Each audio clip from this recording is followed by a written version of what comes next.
pledge, I wonder if everybody just stand up and just say a minute for, you know, today is September 11th, and just in memory of everybody that perished on this day.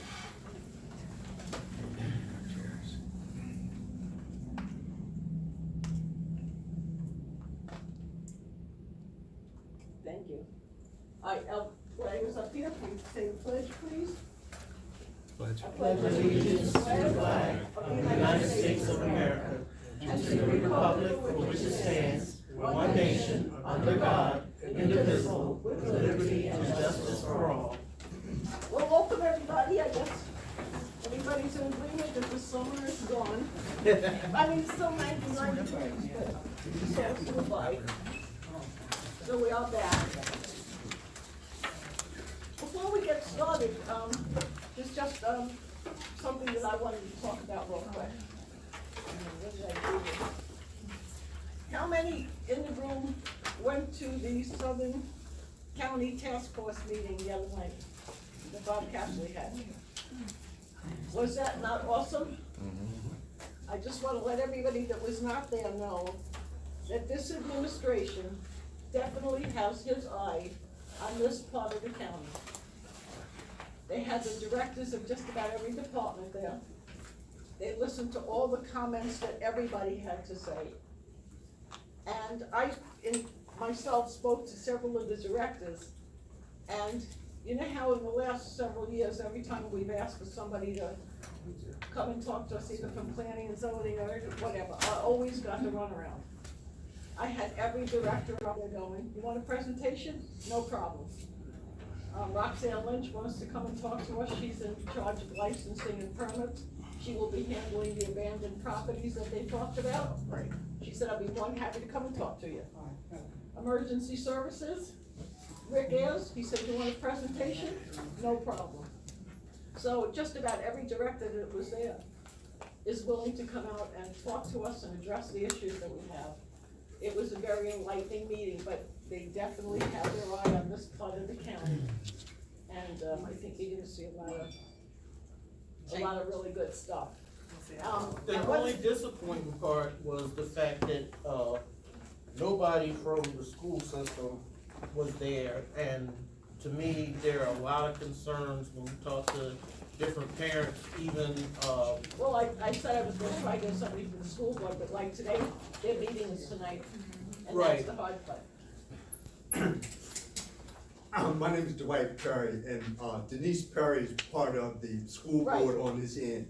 So she has a meeting tonight, Tonight. and from this point on, I will be able to bring the notes or whatever to present to the group. That would be wonderful. So that'll be We would appreciate that. October's meeting. Okay, Right. we would really appreciate that. do they normally meet on the first one? They meet on the same night as we do. It's always the first Monday, so we always had trouble getting someone for the Board of Education. Their meeting is the same night. Yeah, 3 times Yeah. a month they meet. So, just something that I just wanted to pass on before we get started with everything. In talking to Rick Ayers, he said he was gonna have one of his people call me, when she did. The Department of Emergency Services, Leonore, I don't know if you have the information on this, if you want me to leave it to you, if you've gotten it about the program that the Department of Emergency Services is going to be doing. I saved her a seat up front.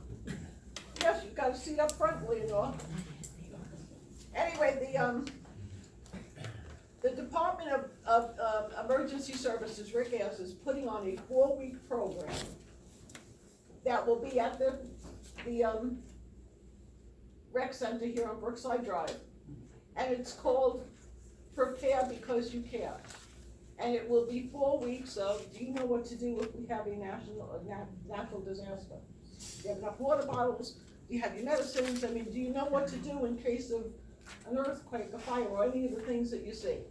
I'm gonna leave the information up here. It's 4 nights. I think it's every Wednesday for 4 weeks, beginning October 11th.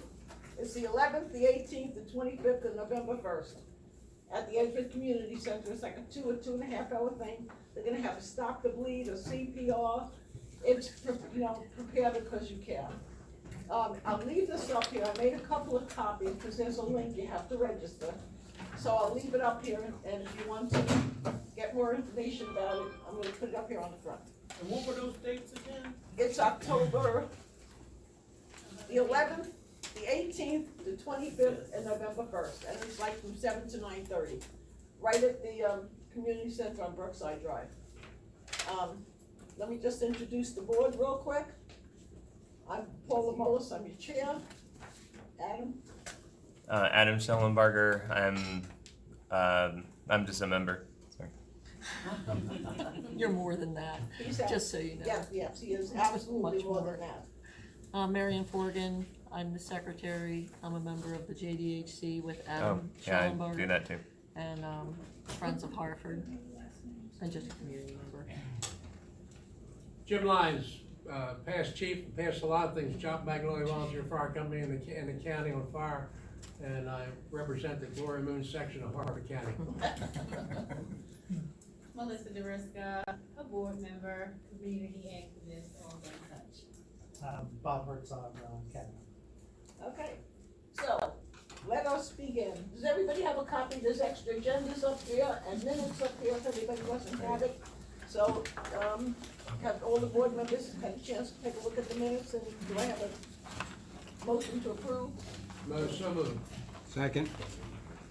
Okay. Raise your hand if you need. I need one.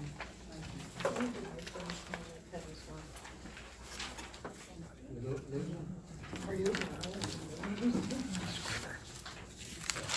Okay, so let us get started. Let me put my glasses on so I can see where we are. And we shall start with, we introduced ourselves. We will start with our sheriff's report. Couple of you going to report? Alright, I see a lot of familiar faces in here. There's also a lot of new faces in here. I'm Captain Scott Walter. I'm the precinct commander down here, cover obviously the Joppa, Edgewood area. So I'd like to tell you it was a really quiet summer, but unfortunately I think you guys already all know it was not. Wasn't for the lack of effort from the sheriff's office. We had some of our most productive months. I actually looked back at some statistics a few years back, and this summer was probably one of our most proactive summers that we've had in probably some time. Our traffic enforcement was paramount. We really tried to focus a lot of effort on that. You probably saw a lot of vehicles pulled over. We were really trying to slow a lot of drivers down. Those of you who've been in here before, you know that I really preach that there's obviously a connection between when you see crashes in a certain area, you typically also see crime. There's typically a lot of data to support that. So we really try to get people to slow down, drive safer, and while also trying to reduce some crime. Unfortunately, there were still some, we did have some homicides. We had some other violent crimes, but for the most part, we were able to put a lot of people behind bars. It's not on the report that I just sent out, but we did have a stabbing just outside of the Edgewood area in Abingdon earlier today. 3500 block of Woodsdale. For those familiar, it's near the Wawa and the barber shop over there. We were able to apprehend that suspect though and place charges on him, get him off the streets as well. So when you look at the statistics, it was pretty busy. Calls for service were up about 22% from last year at the same time frame. What I can say though that it's pretty impressive is we looked at our crashes and we had a 43% reduction in crashes. So that kind of showed that we were out there making a difference, at least in one area. Unfortunately, there is the homicide on there, which occurred down in the Trumbull Road area. I believe most are probably in here familiar. It is down as a homicide, but obviously it was a triple homicide. That suspect took his own life, so obviously that's closed out, but still a horrific event, definitely down in the Joppa area. As far as anything that's really trending right now, the biggest thing that we're seeing is auto thefts. In particular, Kia cars and Hyundais are being targeted, basically due to the way that they're able to be basically hot-wired, essentially, for lack of better terms. We've tried to put out some intel bulletins. We've tried to share with the community some tips and all. about keeping your vehicles obviously locked, keeping valuables out of plain sight, and those manufacturers are recommending things like the club. I know it's kind of old school, but they don't really have a solution right now. Unfortunately, it's a national issue, and it's happening a lot in Maryland, in particular in the Baltimore County, Baltimore City, PG County. They're seeing a lot of them, in the hundreds. I think we're doing a pretty good job here in the county, but that doesn't mean that we're able to stop them all. We were able to make some arrests. Just last month, we were able to make an arrest where we were able to charge an individual with about a half a dozen of the auto thefts that we had experienced in the Edgewood area.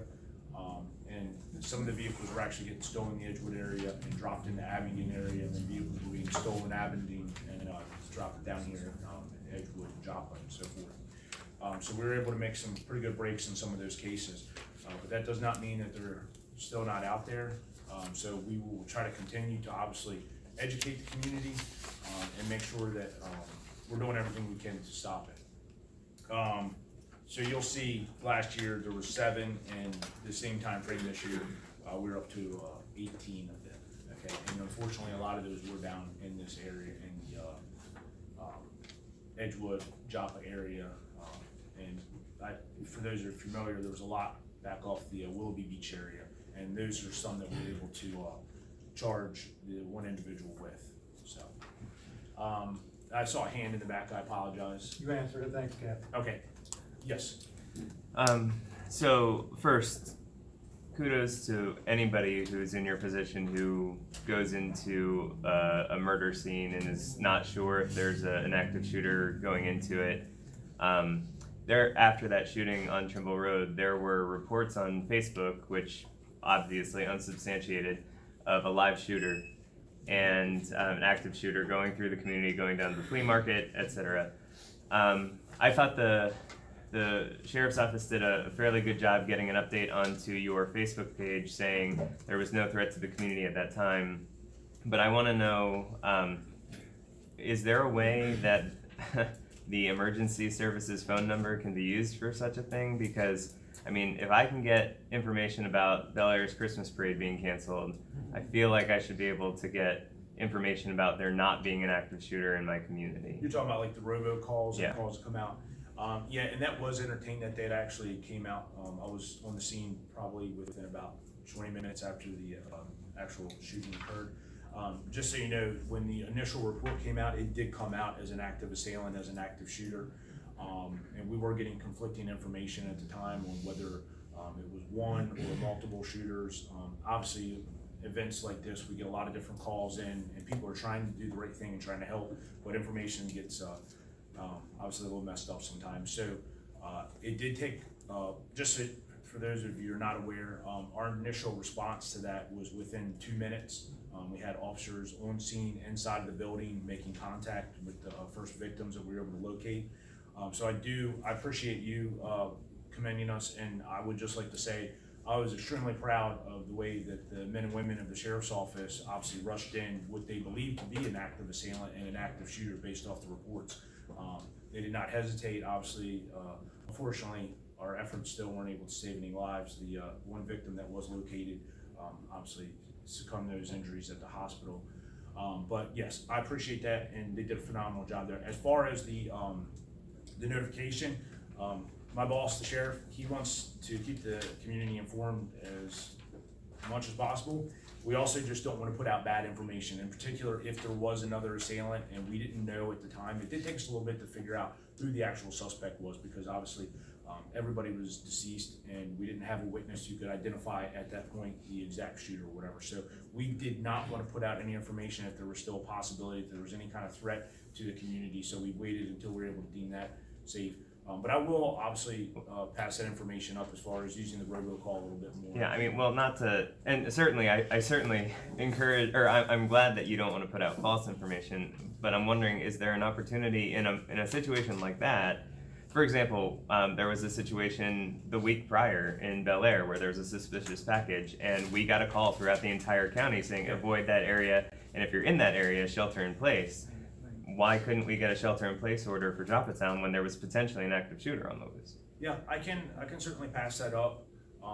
I just know that at the time, our major concern was just making sure we had it contained and that we had the actual shooter who was involved right there. But I don't know that there's necessarily a harm in putting out something to the effect of that there's a large police activity. And I do not know what our PIO put out that day. I was obviously at the scene and at the command post, so I'm not sure what she did put out, but I will certainly look into that for you. And then just to add on, and not to pile on, but one more thing. So the response after everything calmed down, there was a notification on Facebook that there would be a press conference at the Joppatowne High School parking lot. Yes. And there were news cameras there and things like that. So I feel like that news was able to get out, but the live stream from that parking lot was, if you go back and you look at the video, lots of people, I can't hear this, it's not being uploaded correctly. So I'm just not sure. I just don't know that Facebook is necessarily the medium for those kinds of updates, especially when our tax dollars pay for official channels, and I would like maybe to see some of those official channels used when there's something specific to our local area. Okay. So. Yeah, I can certainly pass it along. I was there. I do know that there was some issues with the feed, in particular with the streaming that we were able to do, and I think kind of attribute some of that was just he wanted to get information out as quick as possible, and he wanted to do the press release to get the information out to the community. But I will pass along those concerns and those thoughts about using some other avenues to spread it, and some of the other channels too that maybe have a little bit better service for sure. Thank you. No, absolutely. Yes, ma'am. I live down in the West Shore community right off the 40, and we've been having a lot of trouble with big box trucks parking in our community. Okay. We can't see around. We've been calling the police, and I'm just wondering, we even got signs up that they shouldn't be there. Yep. And I was wondering, how do we get rid of them? So there are commercial vehicles that are parked in the community. We'll take care of it. That was easy. Okay, time's up. So any other questions? You should suspense them to the end, or unless you wanna let it go on, Paula. Well, it's the sheriff's thing, so just, Okay. like we said, so let me just clarify that. Mine is For brief. the sheriff and for our guest speakers, they can go a little bit over. Everyone else, all the other presenters have 10 minutes, and Ralph is our timekeeper. Okay. So that. Not getting home at 10 o'clock anymore. Mine is very brief. The robo call number that he was referring to, do you have a general number that we can? It's actually one that's like a reverse, essentially it's a reverse 911 where we actually would put information back out to that general area. Cause I would like to get updates. Yeah. We have a number. There is a way to sign up for it online. Okay. I can post that on here. Can I do a real quick question? Yeah, quick. So when I walk in Joppatowne, like down by the library and around, I go down, down by where the old pool used to be and by the marina, I kind of take it that way. The whole way, a lot of times I see tractor trailers parked there. And I don't know if they're allowed to be parked there, but it's kind of creepy because I don't like walking by them. I'm always afraid somebody's gonna Are they parking jump overnight, out. you know? There's tractor trailers on, in front of the marina on that road every day, I think. Okay. Every day. No, we can and, take a look at that for sure. Last question. Yes, ma'am. Town center across from the library. I'm direct, yep. Yes, ma'am. Again, I live in the West Shore area also with these trucks, when you say you'll handle it, because we've been calling for since the beginning of the year. So who do we contact? All you have to do is call the precinct. We'll send somebody out. I can tell you, parking complaints, we receive them on a regular basis, and we do, we typically attempt to educate the people first. Well, they've been educating them. Yeah, and then we obviously move on to citing them, and sometimes they have to be towed. But no, that's the first that I've just heard about the West Shore community dealing with those, so we will make sure we'll handle it. My lieutenant, my 412 lieutenant, Lieutenant Petrosino in the back here, he's doing it right now as you speak. Literally, That's, I can't get any faster than They that. are So. right, I'll tell you what, they're on the job. I mean, I have the license. Yes, sir. I'll talk as I'm walking. All thing I'm gonna say is that, I got a Hyundai Sonata and, they recalled my car to upgrade the security system. They did? Okay. Yeah, they did. That was about 3 months ago. So. Okay, great. I know that they said some of the years they were able to, do some updates, and unfortunately, some of them I don't think they were able to, so. Just having thank you, try and talk to the business owners. And they wanna make Yeah, he sure, needs to I come think, to the. Yeah. especially the man at Wawa, who said that you all have that coming through and their problem has gone down. All right, we're going to, Thank you. we're gonna adjust the agenda just a tiny bit before the guest speakers, because Councilman Fenton needs to leave for another, meeting. So I told him if he could come up and speak before we get the guest speakers. Yeah, I see we got a lot of empty chairs up here. Mr. Co-Chair. I'll get up, man. Hey, I'll get up, I'll be up in a minute. All right, thank you for giving me the generosity of adjusting the agenda. I just want to kind of go over a couple legislative issues or agenda issues for the council. As you know, last Tuesday was our first return session with the council from our summer break, so it's exciting to kind of get back to business. We were working all summer long on some of the legislative fronts that you've seen on last Tuesday introduced, and then some of the legislative fronts that you'll see introduced going forward. So last week we had some of the appointments from the executive branch that were affirmed. Each appointment needs to go through, whether it's a director or deputy director, and get approval from the council. They were kind of stored up during the summer, so we were able to finish those appointments. As you saw, there was three kind of important bills that were introduced. One of them is the warehouse bill to kind of reduce the size of warehouses in the county. So again, each one of these bills were introduced on October 2nd. They'll have public hearings, so if you have any insight or you want to make any suggestions to these bills, you can reach out beforehand to any of the council members or come to public comment for any of these bills. And you said that date's October the 2nd. Yes, ma'am. There was the B3 apartment bill, basically banning apartments in B3 zone classifications. That doesn't change it from mixed use. This was a bill that was introduced just before the end of session. It failed. We're hoping to change some things around on this bill. There was some just language issues in the last one. So we'll see how that gets amended going forward. And then term limits. In the spring, I introduced a term limit bill for 2 terms. Tried to compromise for 3 terms without coming back. It just didn't pass, so started the petition to get the term limits, and now there's another bill being introduced again for 3 terms. So the great part of it all is we're talking about term limits. So now it's just a matter of whether it's 2 or whether it's 3, and I think that's exciting for our county. There's also a pool legislation for nonprofit pools in the county, and I think there's 5 of those. There's one in Fallston, Fountain Green, Aberdeen, Havre de Grace, and North Hartford. Right now the bill is written for 50% tax credit for those bills to incentivize the community, joining those pools and building communities, stronger communities. So those are the major initiatives that are going forward that we'll continue to discuss. And with that, I'll kind of open it up for any questions or concerns that any of you may have. Yes. What is B1? When you were speaking on, you didn't elaborate on what is B1. Right. So you have B1, 2, and 3, and each one of those business classification zoning codes have different permitted uses, I right? understand that. So what is B1? So B1 would be just a smaller footprint. B3 kind of opens it up to a lot of different things. You have apartment, you have some industry there, commercial uses,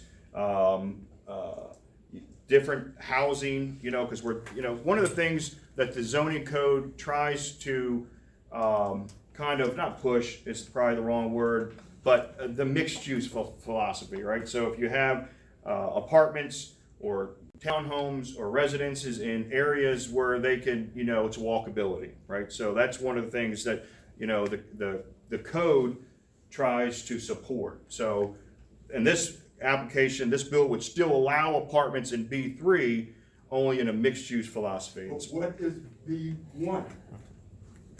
Well, each of them, if you want exact zoning what the permitted use is in B1, is that what you're asking? Yes. Okay, I don't have the code on me, I can get back to you, I'll send you a code, a sheet with kind of exact type of permitted uses that are in B3, there's a whole long list of them. So I'll send it out so you can send it. I'll send it for B1, 2, and 3. Wouldn't the best thing be to, just provide him, the gentleman Shane that came out from, zoning, he had left his email with us so we could share it if It's anybody had all questions. available online. It's I in would the, encourage everyone, just go online to your Harford County website, type in planning and zoning, and type in zoning areas, and you'll get your R1, R2, R3, and everyone in this county should know those uses. And every piece of property that's owned by someone has to be zoned. And once it's zoned, they can build anything that fits the definition of that zoning classification. You can't tell someone who owns a piece of property, you can't build this here. That's a lawsuit. Yeah. Waiting to happen. it's a I own land the use law. property, Yep. you said I could put a school here, now I'm putting a school here, and you're gonna tell me I can't build a school? You can't do that. That's Just what can't. I wanted to know. Yeah. Well, there's a whole, that's a great question, there's a Yeah, whole. Go online for yourself. Yeah, but I'll send it over, and that way you have it, and she'll distribute it, thank you. And speaking of that zoning issue, what happened to you and Councilman, Dion's proposal about not having any more of that, abusing the one zoning condition like they did, flip the script on y'all with the single-family houses, now they're putting in the townhouses down here, this development. Are you talking about the NRD? Is Yeah, that passed, the NRD passed. So we won't have that problem anymore? No, that with was any kind of the building? problem down here off of 152, to where they could, if it was an NRD zone, they could upzone it and put more density there. That bill passed. Okay, thank you. Okay, last question. Councilman, you talked about term limits. What is your vision? Is that consecutive terms or is that total terms? Can they serve 3 terms, take a term off and run right back, or what is your vision there? Thank you, Delegate. Great question. So right now, the county charter has for the county executive, you serve 2 terms. You have to take 1 term off, and then you can come back to serve 2 terms. I would like the same model for the county council members. 2 terms, you take 1 off, and then you come back for 2 more terms. The bill that is before the council right now is 3 terms, take 1 off, and then you can come back for 3 terms. So I want, personally, just Aaron Penman, I want the 2 terms, but we're talking about term limits, and I think that's a positive. All right, thank you. All right. It's the easiest crowd I've had in a long time. Okay, so now we can get to our guest speakers, and what I am gonna ask is that if you have questions and comments, that you hold it until the end. You know, we've had a lot of talk and discussion about runoff and sediment and Copenhagen Park and whatever. So, these gentlemen have graciously accepted to come out and talk to us. And we have Joe Siemek and, Stephen Walsh, and they are the Director and Deputy Director of Public Works, and they're gonna talk to us about our problem. Yes, please. And I say hold, if you hold your questions and comments until they are done, please. Thank you. You're welcome. Thank you very much. Good evening. My name is Joe Siemek. I'm a Director of Public Works for Harford County. And with me is Steve Walsh. He is the Deputy Director in charge of our highways and our environmental divisions. I have another Deputy Director in charge of water and sewer. Another time I'll bring him back if you guys have problems with or concerns about water and sewer. If I could just take a moment to share a little bit of my background and how I got to this position and really what my technical expertise is. I have an environmental engineering degree from Johns Hopkins. I've been working in the public works and infrastructure profession for the last, 45 years. And been the Director of Public Works in the county since 2016. Lived in the county for 27 years. So this is my home where I raised my kids, and it's also very, very important to me. So my technical background and expertise is primarily in water, in environment, in pollution control, and so on. So that's really what my background is. So what I'd like to do is, there's so many different aspects of stormwater, and I think you've answered my question, which is what do you want to talk about? And if you would like me to, I can focus on the issue with the Richards Reserve development and the concerns about the runoff, and the issues that have been going on. Is that what's on everybody's mind, or is there other things? Works for me. Works for me. Works for me. I will speak as long as you want and answer as many questions as you have on whatever. So, again, she said I didn't have to stop the 10 minutes, so I'll go as long as you all want me to. What would you like to ask of me? I wanna ask you something. Yes, I ma'am. wanna ask you, why are the water bills so high? What is going on? They're expensive.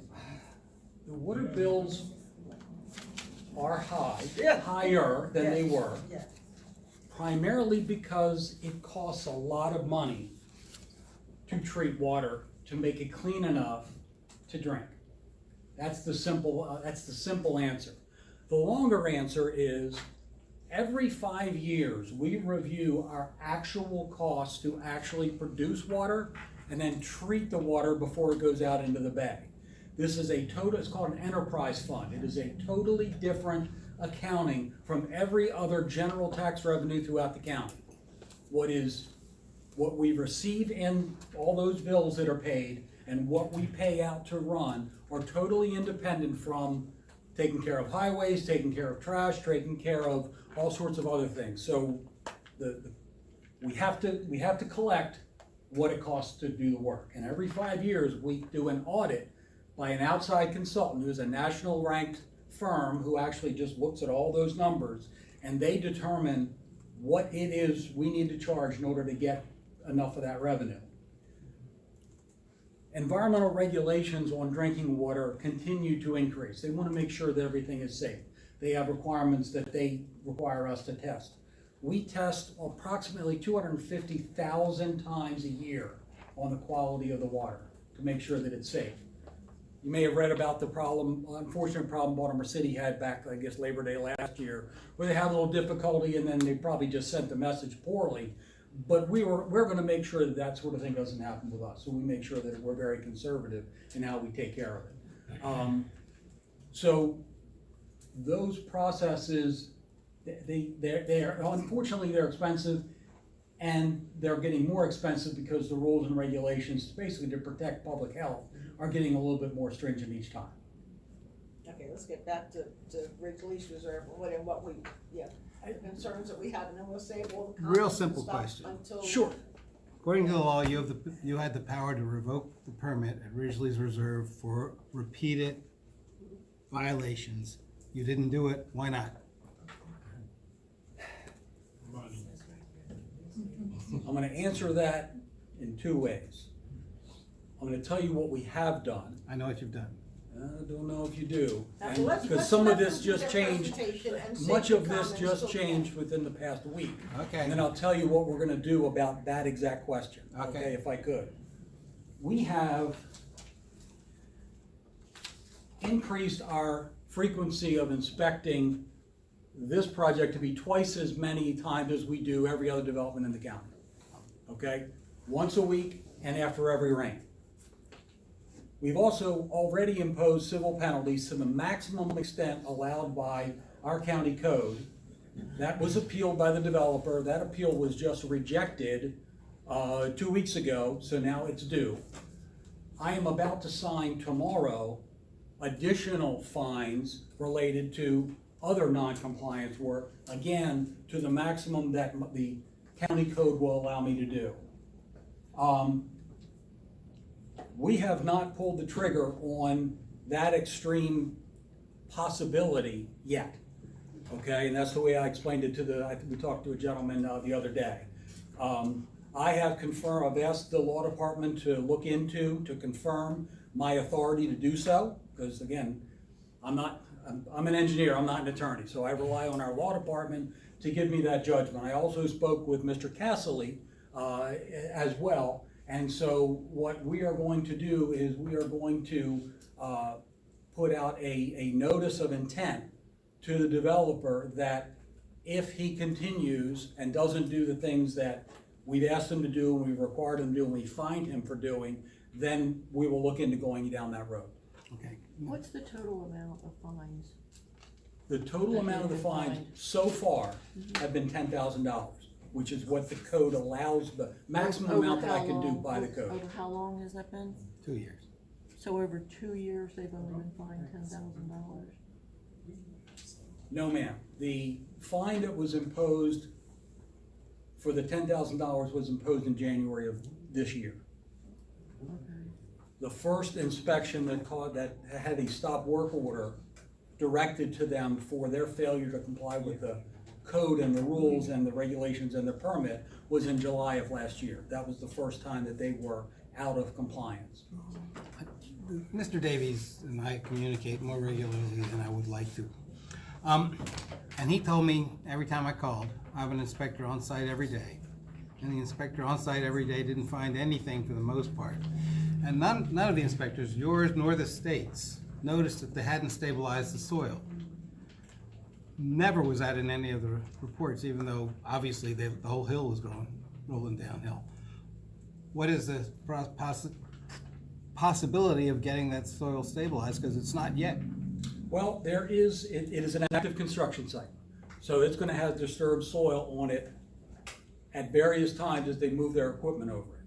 Now, I went through, again, personally, I went through the site today, okay, before I came down here so I could see what the latest was. And they have started to do a procedure which is called hydroseeding. And what that is a spray, instead of just putting down seed and putting some straw on it, or sodding, which is the other, really the best possible thing, it's a spray of a liquid, green liquid that actually has adhesive qualities that sticks to the ground, and it has the seed, it has the fertilizer, it has the moisture, and it has some binder to make sure that it stays in place. So they were out there spraying a really good bit, and that is, short of putting down sod, is really the best way to get grass growing quickly, especially this time of year, which is the ideal time to be able to grow grass. So I'm glad to see that they are taking that, they being the contractors doing that work. Okay. And does your department support the 20-acre disturbance law? Well, we comply with the law as written. That's our job. I get that. The law before 2017 limited any development from clearing any more than 20 acres. County Council at that time changed the law to take away the 20-acre limit, so there was no limit. There was no limit in our code, and there was no limit in the state of Maryland's code. I understand, I don't see Mr. Guthrie here, but I understand that. He's coming later on. I understand that, and he'll probably tell you this, but I understand that he is interested in looking at legislation. I can tell you that I know that the county executive is going to be preparing his own legislation to do the same. My guess is they'll talk with each other and they'll figure out how to get that to what they want it to be. But our intention is to put before council a law that changes it back to no larger than 20 acres or less. Would DPW support a legislative increase in the amount of fines to make them more meaningful for large developments? We have conversations all the time. I don't enact legislation. I can only give my professional engineering advice. I do know that unlimited number of acreage is, I think, is risky. And unfortunately, that risk worked against this area because of the time that all that acreage was opened up. Was also a time when there were about 3 major rainfall events in July and August of last year that were higher than what we had seen in a long time. So it was a perfect storm of unfortunate circumstances. They opened up an awful lot, and then it also came down in a way that caused those problems. So we will enforce whatever the rules and the regulations are. We don't get involved in the enactment, but certainly if Mr. Casserly asked my opinion, I would say that it's beneficial to have that be a smaller area if they can. What about the fines? Yeah, Same thing. The question was about the fines. Same thing. The fines are the same thing. Same issue for us. Okay. I only have the powers that are enacted in legislation to be able to do that. And it just seems to me that you don't want to run up to the developer and slap him with a large fine, but there ought to be some sort of progressive increase for continued. I understand. Progressive. If I could add the part about the fines, if I could, because I only keep talking about what the county code says and what I can do. the state of Maryland in the Code of Maryland Regulations has the capacity and the ability to fine way more than we do. That's what their code allows. I don't know what the numbers are, but I know there are a lot more. Mike Davies told me there are a lot more than what we do. We work very closely with the Maryland Department of the Environment on their inspections, our inspections, and we are asking them to take their initiative through their bosses for whatever authority they can gather, to not be bashful about imposing fines that they can do a lot higher than what our code is. But we're working to, I mean, it's their decision, but I'm telling you that we're making those suggestions because we think that that'll be an opportunity to get some action as well. Ralph, go ahead. Yeah, so, Yes. Joe, I just respectfully, I wanna, address what you said, because I've heard this comment made several times by the county. And this is not related to 3 special weather events and heavy rains that happened. That water has not run clear in 18 months. I understand. It has destroyed every blade of SAV out there in that water from Mariner Point past the bridge, out to the left to Aberdeen, up into the Bird River. I went out there with the Bay Journal group and they're writing an article on it. I cannot believe the destruction. That did not happen in a month. It didn't happen in 2 months. It has happened over years. Understand. That soil is clay. Mm-hmm. I know you guys do soil samples. Mm-hmm. That soil should have never, ever, ever been opened up for building at all in the county, honestly, in my opinion. It does not hold water. It's never gonna hold water. So here's my request directly from you guys. Someone needs to go out there and look at those sediment ponds. I drove that development as well. There's no way in hell those sediment ponds are gonna hold the water coming off the side of that mountain and contain it without it overflowing consistently, even with a ½ inch of rain in that kind of area, with the amount of macadam they have laid down and impervious surfaces. There's gotta be some math laid to paper to say, can we contain this water? So I'll put that ridge aside. For the county as a whole and for Edgewood, we live on the shores of the Chesapeake Bay. Tremendous amounts of our money and money that we pay in our water bills go to the environmental fee to help clean the bay. Hartford County is not holding their weight. We continually talk about New York and Pennsylvania. We aren't doing our due diligence. So I'd like to ask you guys to start talking about things like putting trash retainers on every sewer in this county, closing off sewers so they don't run directly into the canal behind my house, pipe that water back to a settling pond or a swale, take the water off our road. I love what Bob Cassidy's doing with cleaning the roads. We have got to stop it upstream, and we're just not doing that. It's always after the fact. You know, we come and we dredge, we kill everything because we bury it, and then 2 years later, we come with a big hose and we kill it all again because we suck it out. So get in a boat and go out there and see the water quality. It is absolutely just gut-wrenching. What has happened out there is horrible, and it's affected crabbing. There's nobody out there crabbing right now. Crabs aren't coming. Understand. The minute they slough, everything eats them. They're dead. So there's no protection. It's really, really, really, you guys, I just don't feel the passion in your heart. If you went out there and you saw what was happening, and you actually went out on the water and saw what's happened in the last 2 years, it is horrible. It is really, really bad.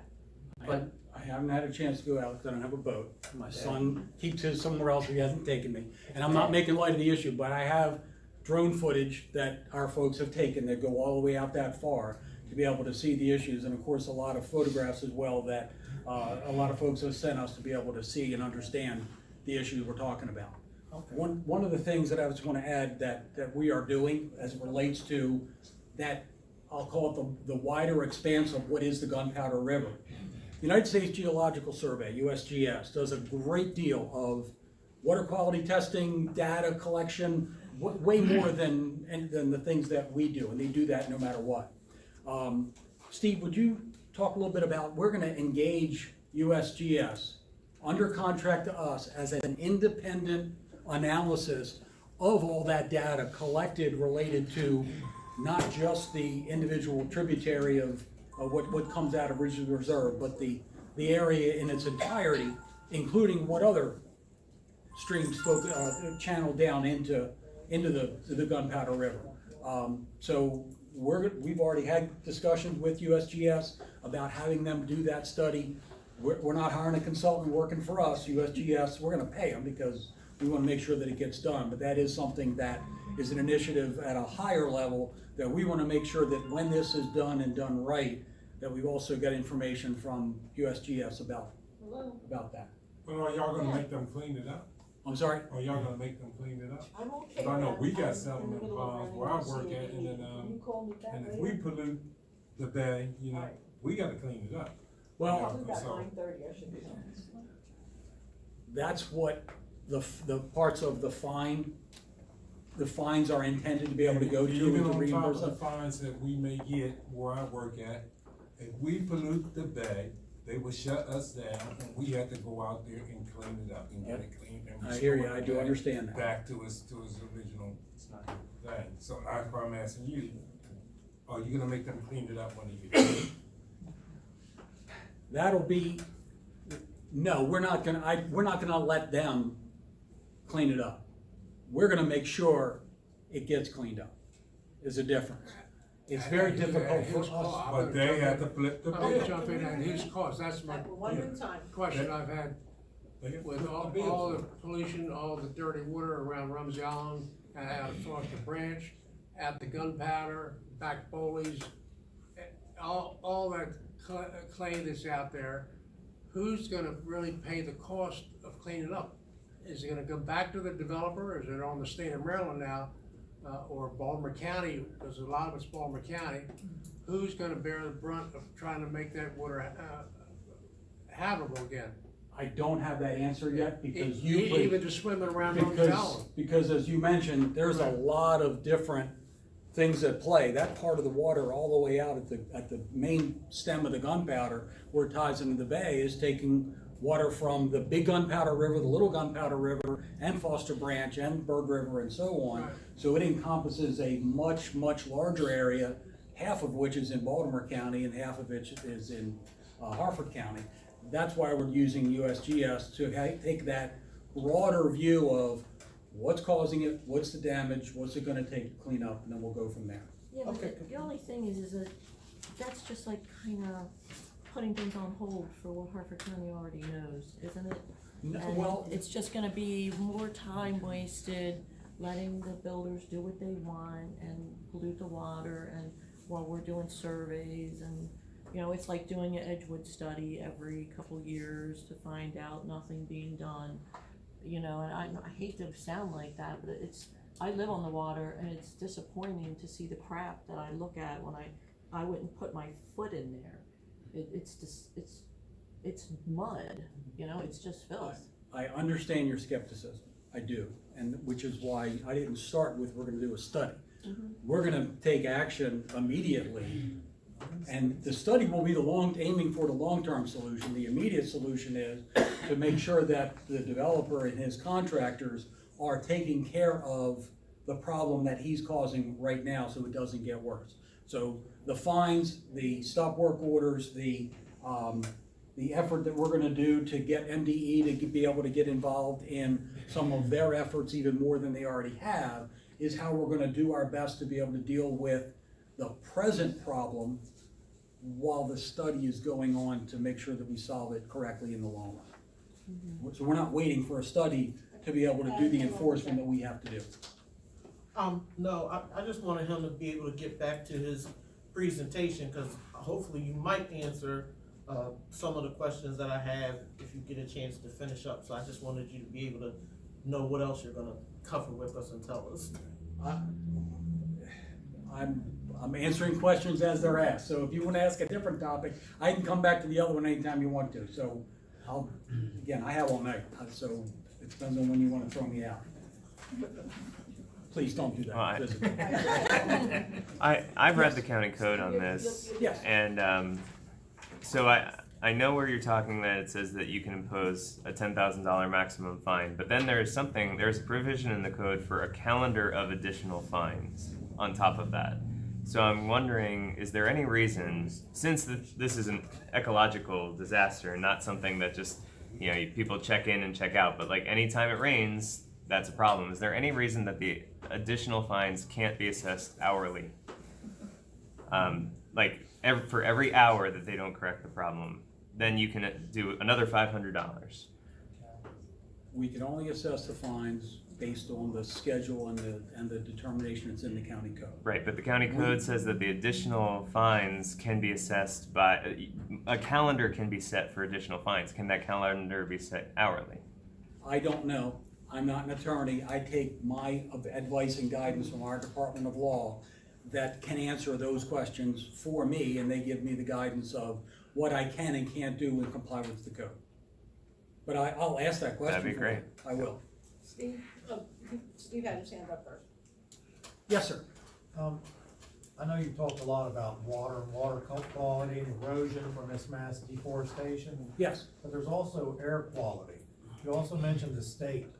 There wasn't a regulation on mass deforestation, but there is. A developer takes out for every tree they take out, they must plant 5. So is that something that we could look at for our county?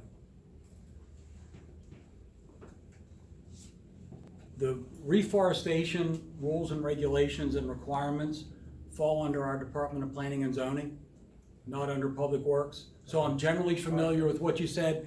I just don't have the particular knowledge. And certainly if there are opportunities to either enforce the code or change the code to the type of thing you're thinking about, then that would happen in, I forget the number of the code, but it's the planning and zoning one. So I think you'll have Shane Grimm come down. And we can have him come out again. Okay, I'm sorry, No, that's okay, thanks, I appreciate it. Sure. Ralph and Anthea. Are there any other projects that you guys know of that are actively going on that would help improve the water quality of our area? For example, the other day when I was coming out of Home Depot in Edgewood, because I don't want this to be just a Joppatowne Ridgely, it is a Ridgely problem, but if we don't fix what's going on there, it just moves to the next place we build. But the 2 areas across the road on Route 40 used to be fairly deep. They held a good amount of water. Swans would come there and swim. And then the other day I went by and I'm like, hey, that's a lot of land in there. So is anybody planning to clean? I don't even know if they were sediment ponds or if they were supposed to be for settling, but they have filled in. It's where you come down off of the ramp, off of what is it, 24? And you merge into 40. On each side of that road, there's a significant wetland that is turning into not a wetland in the last 10 years anymore. It is totally filling in. So it looks to me like it's probably road runoff, erosion, things like that are beginning. I know all ponds eventually fill in, right? They die, but this looks like something we probably we could use it. I see those things and look at them and think, that's a great opportunity to take water that's coming down our road, put it in there, let it settle, put it in a casement, let the clean water flow out. Instead, that dirt is just running right into the tributary there that comes right down to the Anita estuary, whatever. Yeah, you haven't seen the swans out there in a while, because it's like this really They just bad walk. film. They don't over swim top anymore, of they it. walk if they come. Yeah, But anyway, so is there any work like that going on in the county to dig some sediment ponds, to put in anything that is future forward technology that we could put in Hartford County? When I went up to Havertide, the work they've done along the shoreline is phenomenal. And I think, we got Joppatowne and Edgewood right on the water, and I don't see any of this. I see nothing. When I walk up here and I got the boardwalk, these natural grass areas, the berms, and I know some of that's been private, and we're willing to do it. The people in this community are willing to do it. But we just don't know how to get started. We don't feel like the county's giving us a hand to work with or helping us along the way to guide us. We really would appreciate that kind of involvement. And I hear you, and I've seen those. They're called living shoreline. Is the term for those horseshoe-shaped openings up there on the bay? Which actually we contributed. County contributed $1.5 million to that project. Havertide Grace built it. They're getting all the credit for it, as they should. It's in the city there, but we recognize the value of that too. We are looking at opportunities to be able to do that sort of thing, but believe it or not, we the county don't own a lot of shoreline. Actually, the longest shoreline we own is probably the, what's the park? Flying Point. Oakington Farms Park. It's like right on the bay. Most of the shoreline is privately owned, which doesn't mean that we can't find a way to do it. But I will say that Mr. Casserly, as you mentioned, when he came into office, and he was very familiar, obviously, with your area, he started in what he decided to call the Southern County Task Force, is to truly look at all different types of issues and opportunities to improve the status quo, to not just simply do what we've always done in the unique challenges and opportunities of the entire stretch of county that goes from pretty much Philadelphia Road down to the water, all the way between Haverty Grace and here. So that aspect, I'll make sure that, because those environmental folks and our stream restoration folks report up to Steve as well, so we'll make sure that that consideration is looked at as part of our improvement plan for this area. And if you get a chance to look at the South County Task Force slides, there was a slide in there that showed the environmental projects that are currently in progress and design and construction, and there's a handful of them out there. But yeah, we're always looking for projects. If anybody has ideas, certainly reach out to us. We can talk about those And I with met you. with the liaison, I gave him all my input and my Good. ideas, because I have a million of things that I think we should do, but Okay, good. I won't take that. Mr. Director, Yes. how much does it cost, and I don't know this question, I don't know the answer to this, but how much does it cost to dredge? What's the cost? of I dredging? don't know either. Our dredging program is run by our Department of Parks and Recreation. So it seems like I keep answering questions saying it's somebody else, but we're a big county and we have a big organization. So they perform that dredging, and I'm not familiar with the specifics.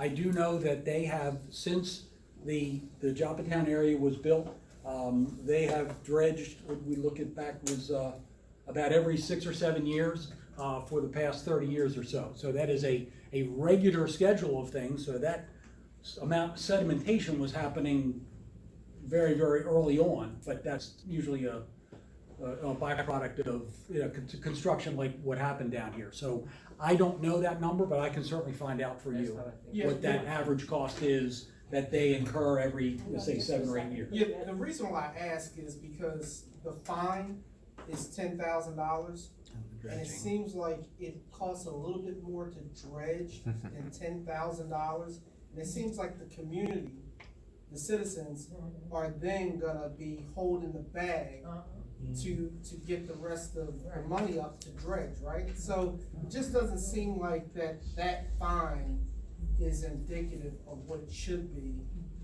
to help clean the area. I'm not disagreeing with you.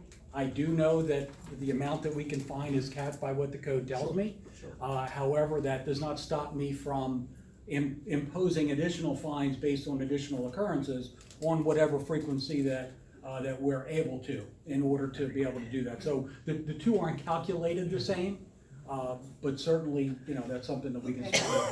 And finally, I'm sorry, finally, I know that you may have the ear of the county executive and the county council.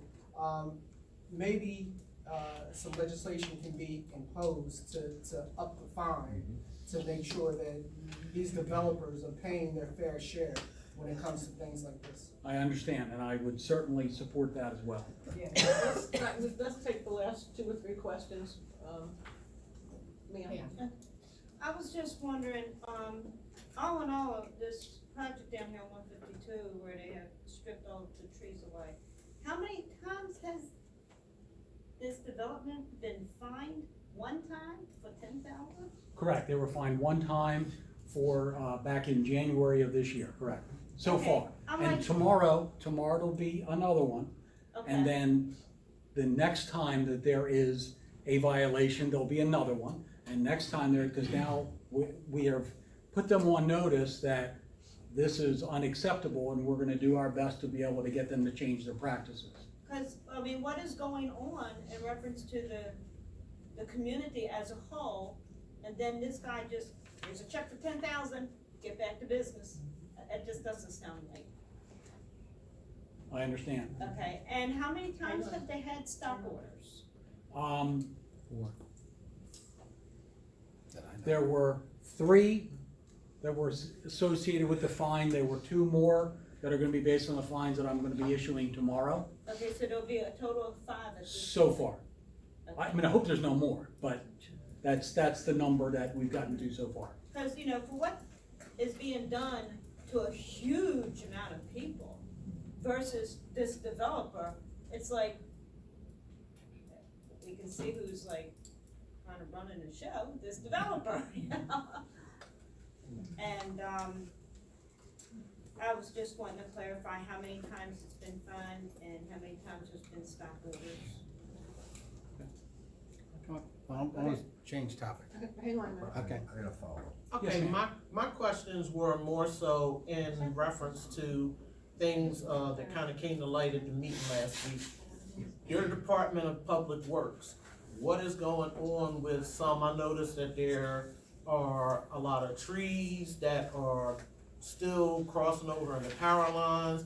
You had that whole storm where, our power was out forever, the upper end, because the trees fell across the lines and the whole pole got broke and the lines had to be put back up earlier this year. Where is your department on dealing with cutting back some of the trees and stuff? Cause every time I called BGE, they was like, oh, that's on Harford County Department of Public Works. And then what's going on with some of the street sweeping and cleaning, because litter is getting out of hand in certain parts of Edgewood and the outskirts of Joppa. I haven't seen it real deep into Joppa or Joppatowne.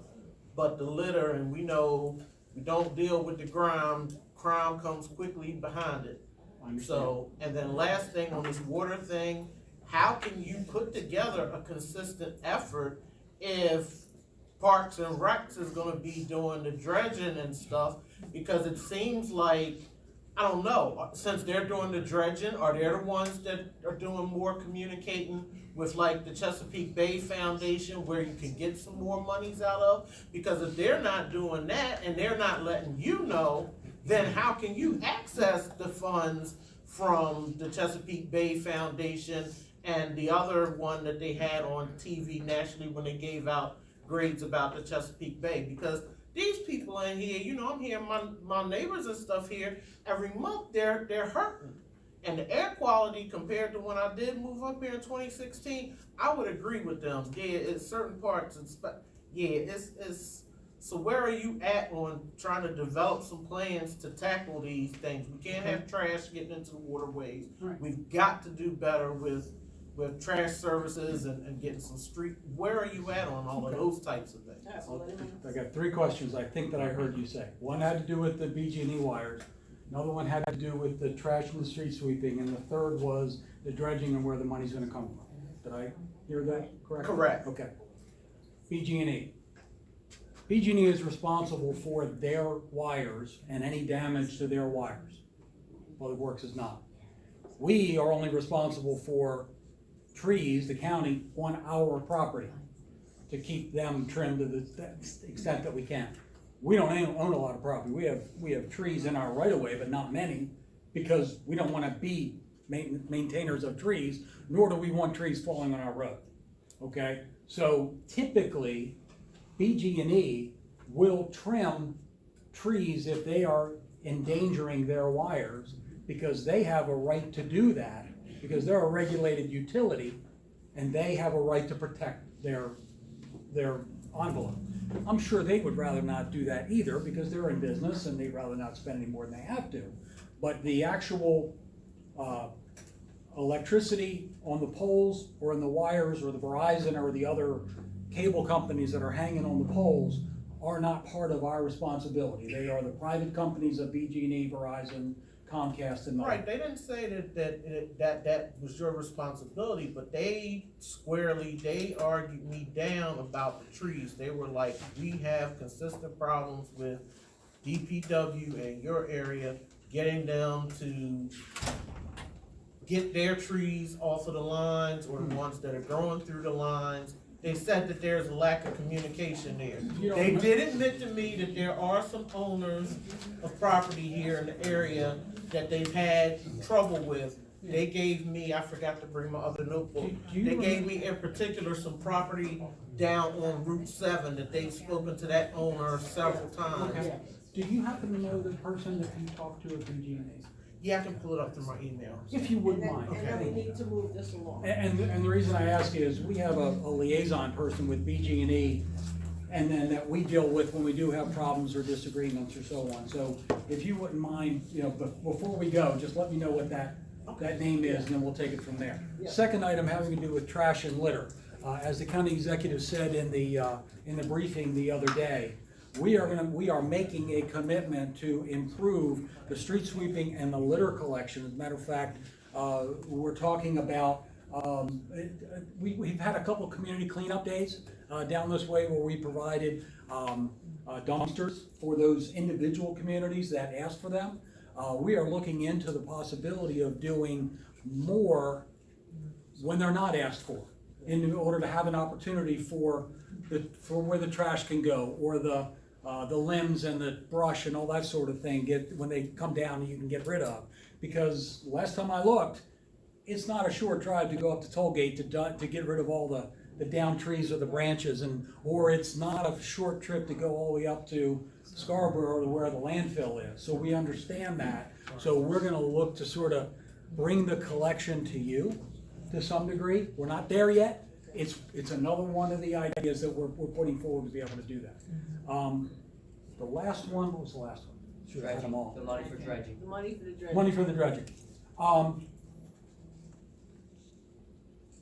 Our Parks and Rec folks have relationships with several different sources of grant money, not only the Chesapeake Bay Foundation folks, but others.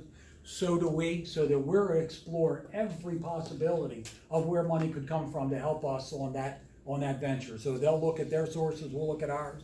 Department of the Environment probably has some as well. So we intend to be able to find every source of money we can possibly get, including the possibility of reimbursement for damages if we have to go down that road.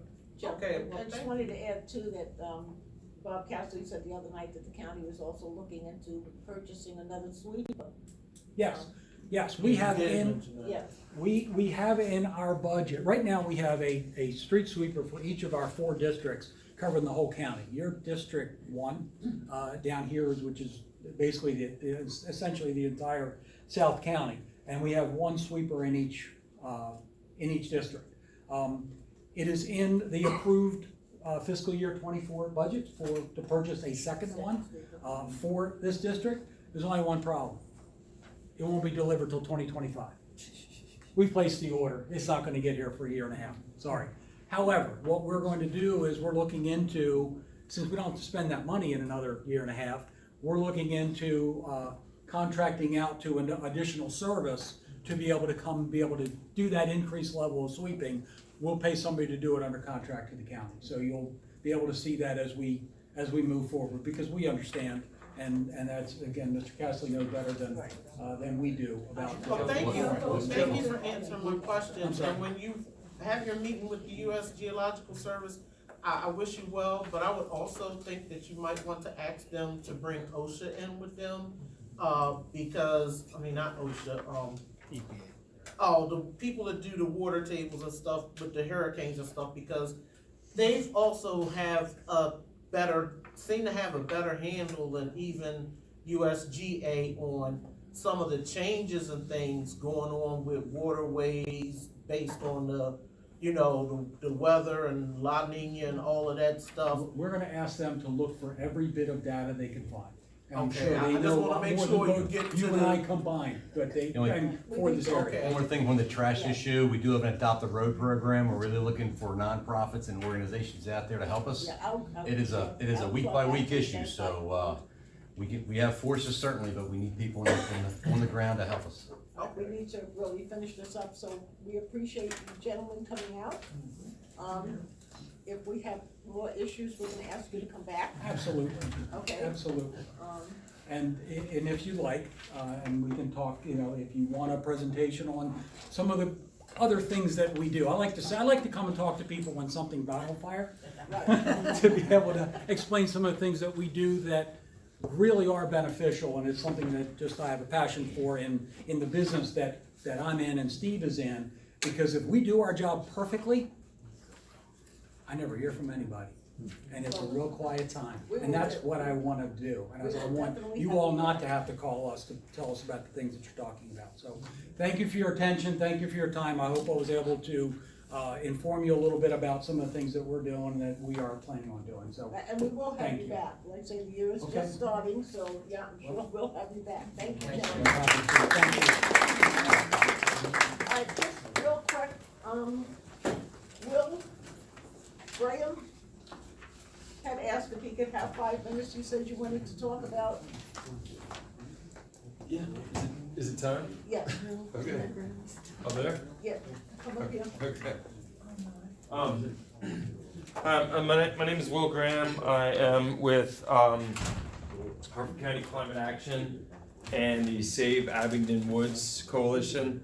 Is there anyone who's not familiar with the development project at Abingdon Woods? You're not familiar with the development project at Abingdon Woods? I'm so sorry. That's okay. I'm not berating you. But, and also Perryman Peninsula up by Aberdeen. So Abingdon Woods is, we've been, for 4 years, has been a development project that they want to cut down, and you can see they've already started doing it, but we got a stop work order against them. 320 acres of existing mature forests, 320 acres of trees that are 100, 200, maybe more years old, right up Abingdon Road and Route 7. So I'm glad I'm speaking right after the director here, because that development, which they've already started cutting, they've destroyed about 50 acres of wood so far, that spans over top of the Ha-Ha branch that goes down Route 7, under Route 7, half a mile upstream from Otter Point Creek. And they want to build there 2.5 million square feet of warehouses. 2.5 million square feet of warehouses, cutting down these woods. We've been fighting this for 4 years. We got a stop work order. They started cutting last July. We got a stop work order shortly after that, and they've stopped temporarily. Also, Perryman Peninsula. Is there anyone who's not familiar with Perryman Peninsula development as well? Perryman Peninsula is right next to Aberdeen Proving Ground, just south of Aberdeen Proving Ground. The Mitchell family sold their farm to developers, 700 acres, to developers, and the development plan is for 5.5 million square feet of warehouse, right there, right, which is also already there is Clorox and Frito-Lay, some other things. Another 5.5 million square feet of distribution centers they want to build there.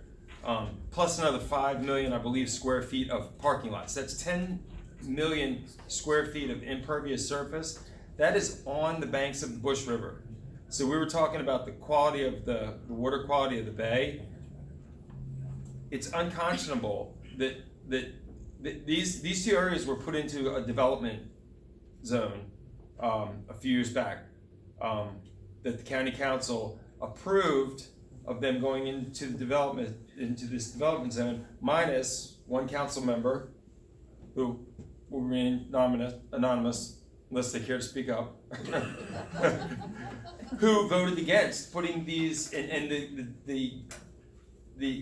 those zones are what allow, there's tax breaks, there's environmental breaks that they don't have to adhere to. By putting these areas in the zone, that's what allowed these developments to take place, to go forward. Perryman Peninsula, the people that live out there, I believe there's about 1,200 residents that live out there. They're fighting it. We've been fighting Abingdon Woods. If we want to help save the Chesapeake Bay, and we were talking about the water quality of the bay, the Chesapeake Bay Foundation does a report every 2 years.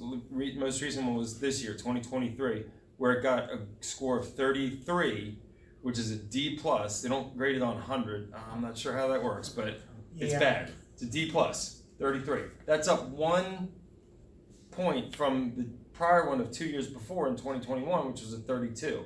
So the bay is not getting cleaner. The air quality is not getting cleaner. We got dirt running off into, you know, all these places, into the water. And so we're fighting these developments, and there's a, what we're asking, Save Agnew Woods Coalition, if you go, we have a Facebook page where you can go and you can get updates. We got updates on what's going on.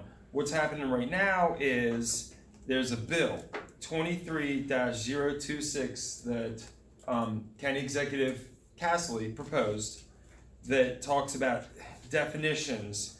And what they're saying is Perryman is zoned LI, light industrial.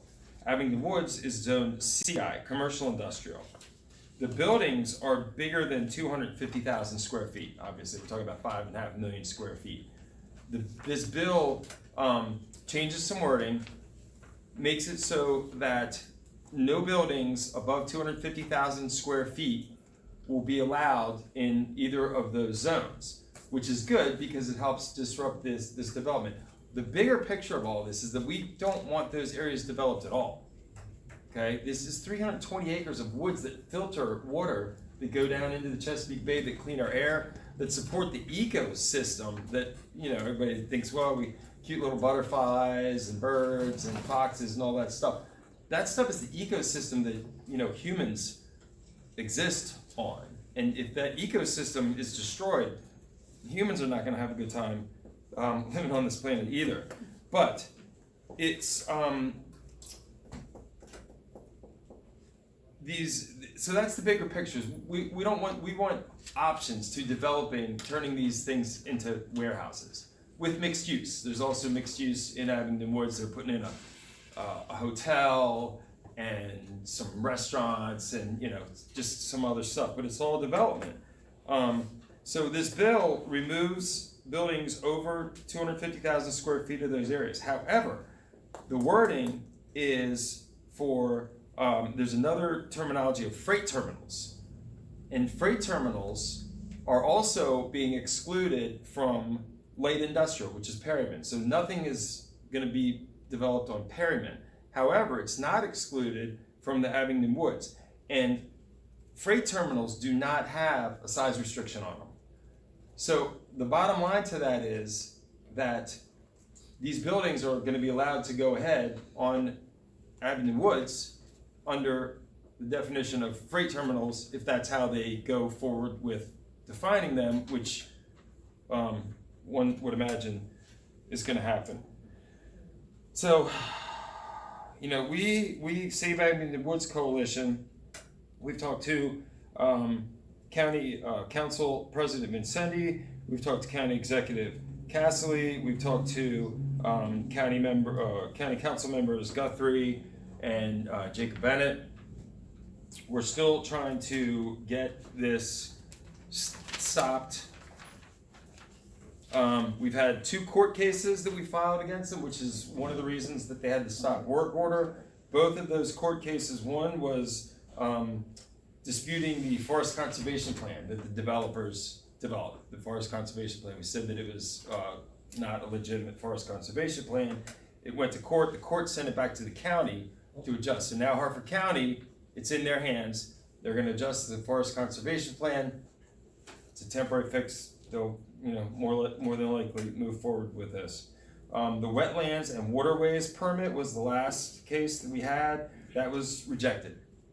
So currently, as of today, I believe, that was 24 days ago. You have 30 days to appeal. From today, there's 6 more days to appeal. We've been working with lawyers. The Chesapeake Bay Foundation has gotten us some lawyers. The Chesapeake Legal Alliance has some lawyers that are helping us with this. They're deciding right now if they're going to appeal those cases. We don't know. They may not. So, bottom line of all that is what we're asking is for citizens of this area who are the ones affected, as you clearly stated earlier, that development, this development, there's a development in Aberdeen, it's just sprawl. You know, if you want to help make a difference with this, contact the county council, your councilman, Guthrie. But any of them and all of them. Heard my name mentioned. Hi, good to see you. No four-letter words. Glad you showed up.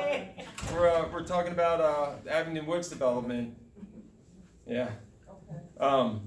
So we're asking. This is 4 years. Abington Woods. We've been fighting this. A small group of people. We've been fighting Abington Woods. We need help. We're still stopped, but it's getting closer and closer. Contact your county council, the county executive. Tell them that you don't want these woods built. There's county council meetings coming up. There's gonna be a public hearing about this bill, October 6th, I think. So we need help to stop this. If you're interested in helping to stop this, please write letters, make phone calls, contact your county council, let them know that you want this stopped.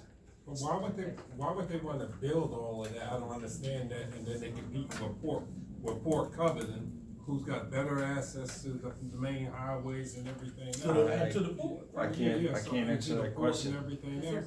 I don't know. Aren't they getting a tax benefit? Well, that's that zone that it gets put in. There's created the tax benefit. Yeah. So and then they have all these empty warehouses sitting. And there's empty warehouse. There's currently completed and empty warehouses in this area. There's one right up Route 40 here that's right by Pasucha that's 875,000 square feet that's been empty for 2 Okay, so years. what So- do you say? Contact the council people, contact the county, and.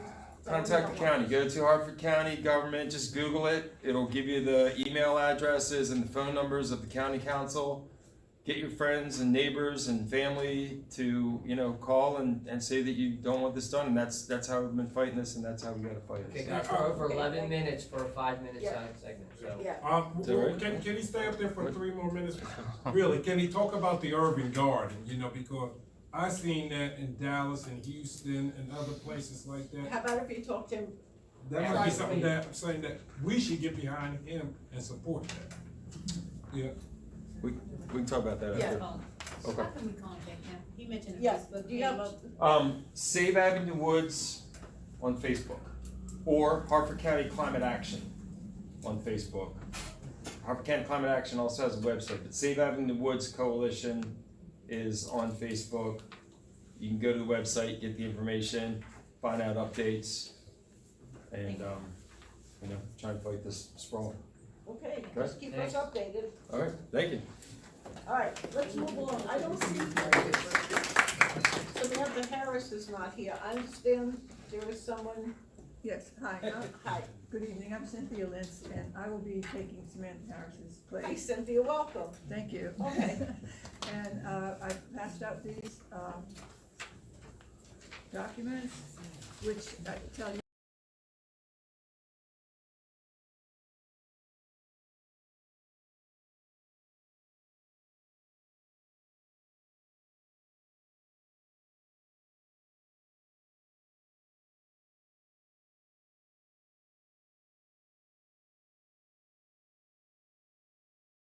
Here, but I'll see that you have it. Okay. All right, then that brings you up, Leonora.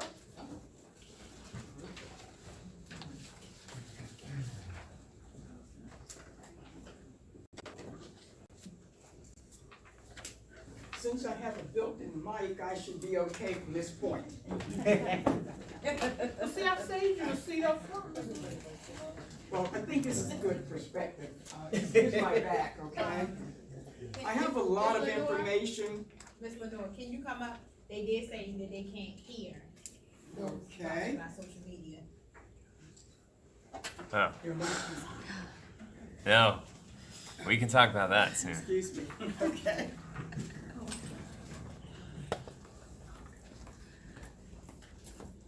How's this? Is this better? Sure. Okay. I'm sure that this evening I have enough information for everyone here. I made about 50 copies, and I don't think we have 50 people in the room. Public Safety and Preparedness Day is Saturday, September 16th, 10 a.m. to 2 p.m. at 2220 Addy Road in Forest Hill. If we would pass those around. We have Harford County government. How to do business with Harford County government for small and minority businesses. We have information on that as well. That will be held October the 5th from 9 a.m. to 12 p.m. at the Churchville Recreation Center at 3023 Level Road in Churchville.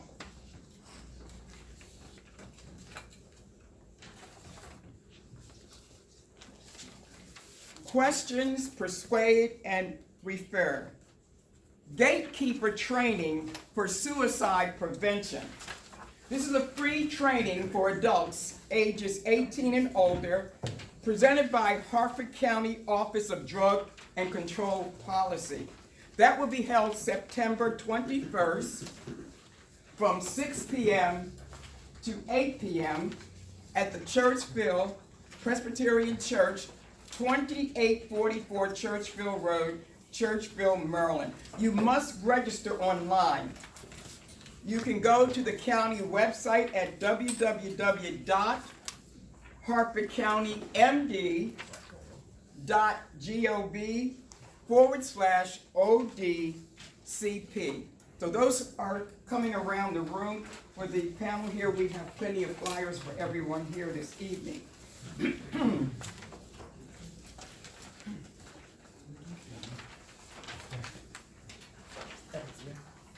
I do have some concerns that were presented to me. Excuse me, it's cold in here, and I'm losing my voice because it's so cold. One of the concerns would be a dog park, skate park at the former Placker property on Route 7. The county owns the property, and there is already $500,000 in the budget for that project. Happy Grace area just opened a very large dog park. The other issue, Willow Beach Road, down near the marina and Long Bar Harbor, put in a walking path and a bike path on the left-hand side so the children and seniors could get to the area. Right now, they have to walk in the street to get there. Most parents won't allow them to go because this is a hazard. Councilman Guthrie went there. You're famous this evening, and you know that. And he saw a woman pushing her child in a stroller and walking up half of the side of the street to get there. So it is a hazard. That distance is over 1 mile before you can turn left, excuse me, to get to this area. And another less than a mile after you make the turn. We understand the cost is estimated at $100,000 a mile. We feel that this cost that could be paid for by hotel tax, which in this area are 9 hotels that raise over $685,000 a year. There's also another issue, electric and LED lights to be installed in the 2 pavilions. That's at Mariners Point Park. There should also be a hotel tax cost. About $60,000, we were told. Also, it's understood that half of the lights in the Copenhagen Park are out and can't be replaced. Why is that? Could be the LED lights need to be changed. We understand that you have approved that to happen.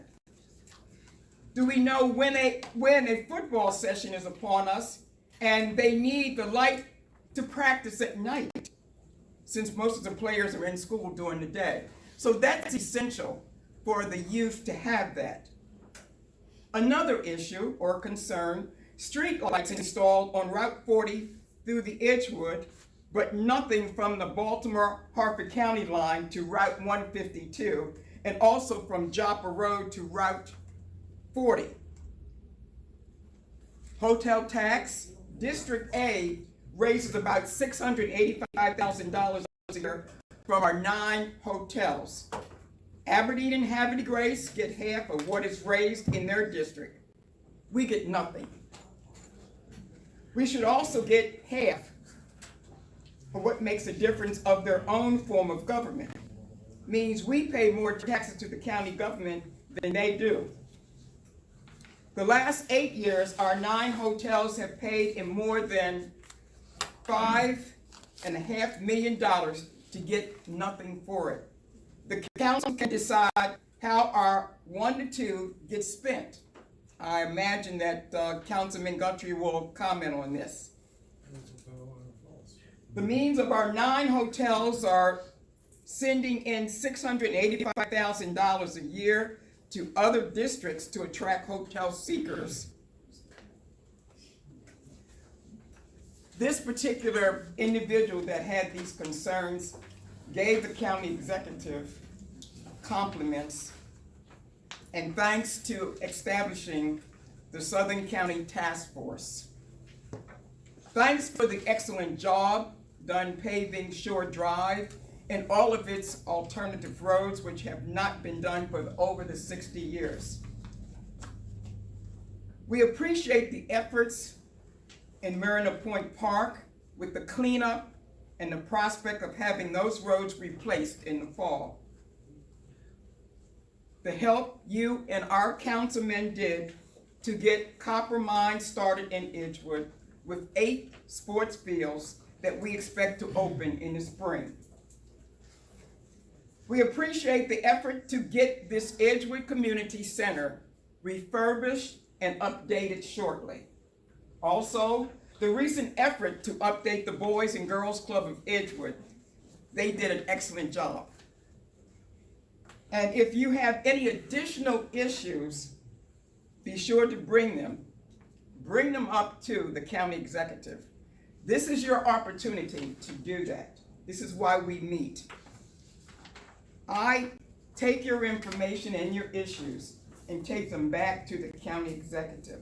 So if it's easier for you to contact me via email, you can do so. I did bring some cards here, but my email address is lowercase l, like in love, E, like in eagle.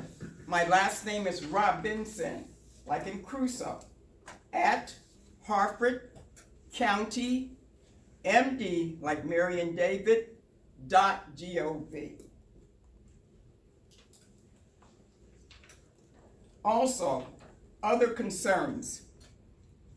We'd like to know how and why the emergency alert system is never used in the local area. We get updates about Bel Air several times a year. For example, the Harford County Emergency Line left a message on one of the citizens on August 18th at 5:35 p.m. about a suspicious package that was in Bel Air. I too got that call with a follow-up at 7:26 p.m. saying that there was no threat. It's fine that they alert the county, especially since they have to evacuate all the county buildings. But if there is a shooting in Joppatowne, we have to get the news through either Facebook. They can't even call to say that there is an active shooter and there's no threat to the local area. We should have better public access for meetings. The sheriff's office is not able to handle it. The county should require an entirely new public internet network in whatever county building they choose. If they don't want to make the investment, there are free options available. The last item I'd like to relay to you is that we're running out of affordable housing in the county. And this would be a good opportunity to be proactive about it instead of things getting shoved into places they don't belong. Affordable housing, and I work for housing, is a housing resource liaison. There's no way that I don't agree that we do not have ample affordable housing here in Harford County. It's a good opportunity to bring this up.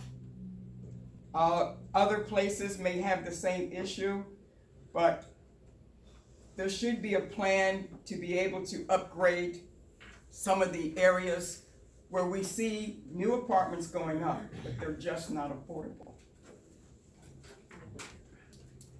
Thank you for your time. I hope that everyone here today will be able to talk about some of the issues that you have and concerns so we can bring them to the county executive. He wants to hear from you. This is why I'm here this evening.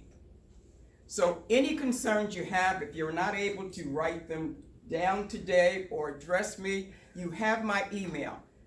I get tons of emails, and I talk to anywhere from 35 to 40 people per day, not just about housing, but county concerns as well. So I want you to feel free to send me an email. If you want to see me before I leave this afternoon, you can do so. Thank you for your time and your attention. Thank you. Okay, we're doing pretty good on timing. We really only have 2 speakers left, so if we stick to our time limits, we should get out of here in a pretty decent hour. So Dion, you're up. You got 10 minutes. The North determines, give my whole report. She did a better job than I can do. Well, that's Here's okay. already. I'm sure you can pick up a few pieces here and there. Yeah, I can, well, thanks, that'll make me get these other things. Sorry I'm late.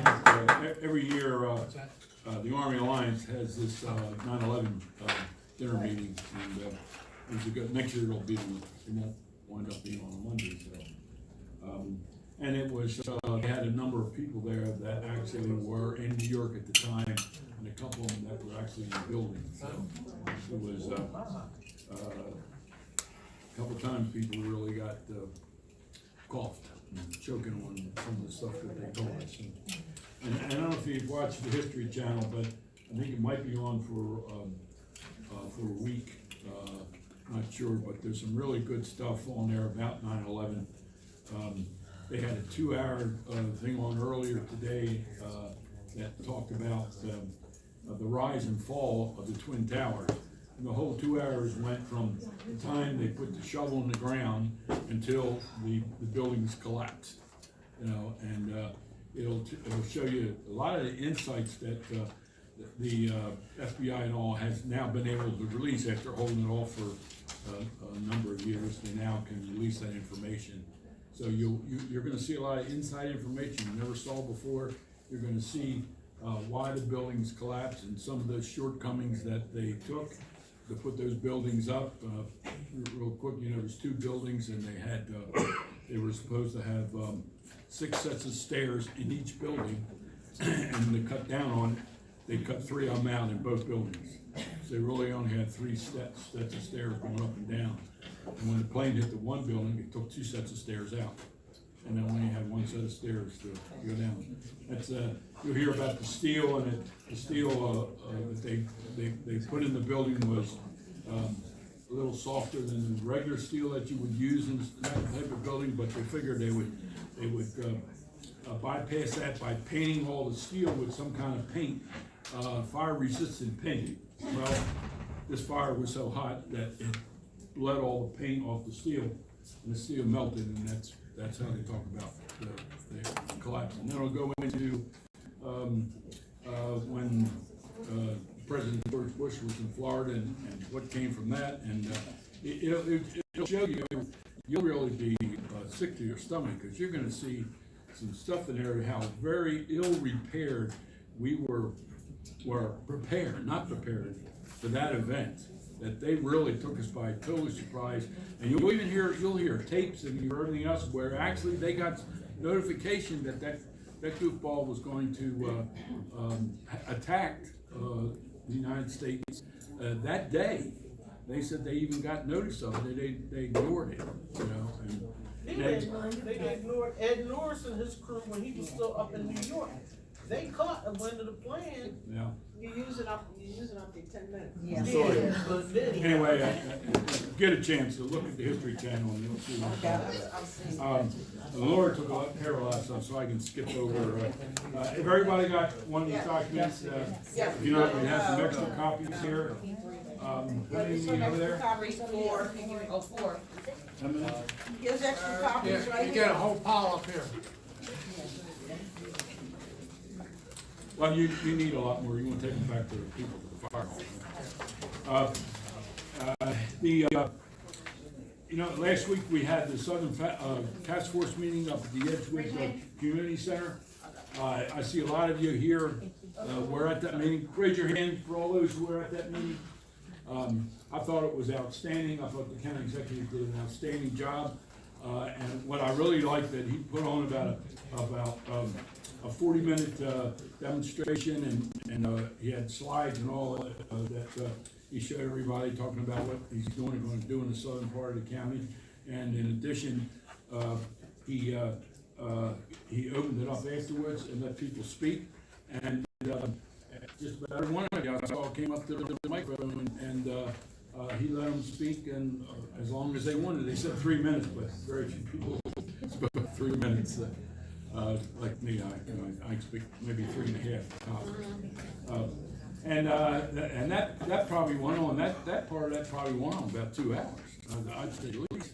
And it was a packed house. I mean, there wasn't a vacant chair or nothing. So I'm glad. Thank you for the turnout. This is what you need to do when something like this happens. We certainly appreciate what the county executive is doing. My 57 years living in this county and living in District A, I've never seen a county executive do what he's doing, so we really got to appreciate that. And we had two, by the way, we had 2 county executives in our lifetime since they went to this form of government who came out of Joppatowne.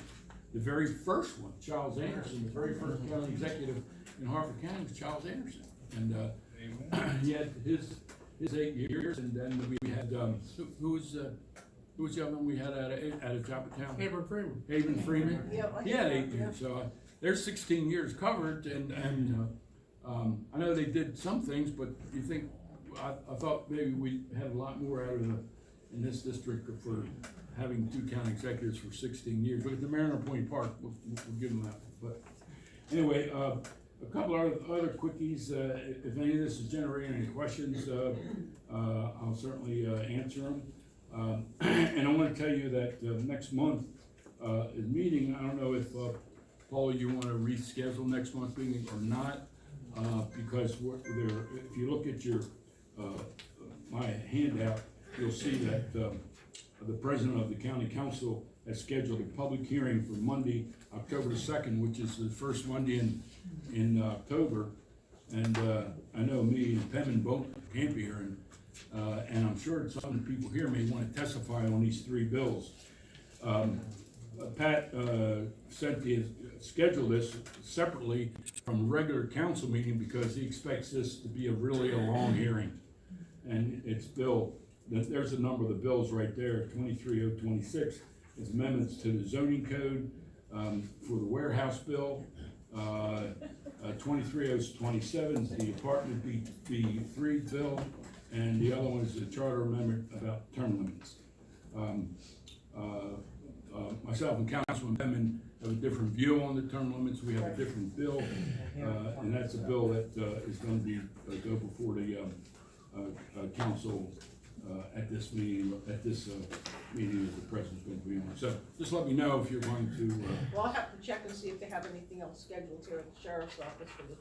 Okay, and I'm sure there'll probably be some people here that want to go testify on some of those bills. So feel free. Wait a minute, you said that's on the 2nd? Yeah, the same That night is as on that. October the 2nd, yes, that's Tuesday.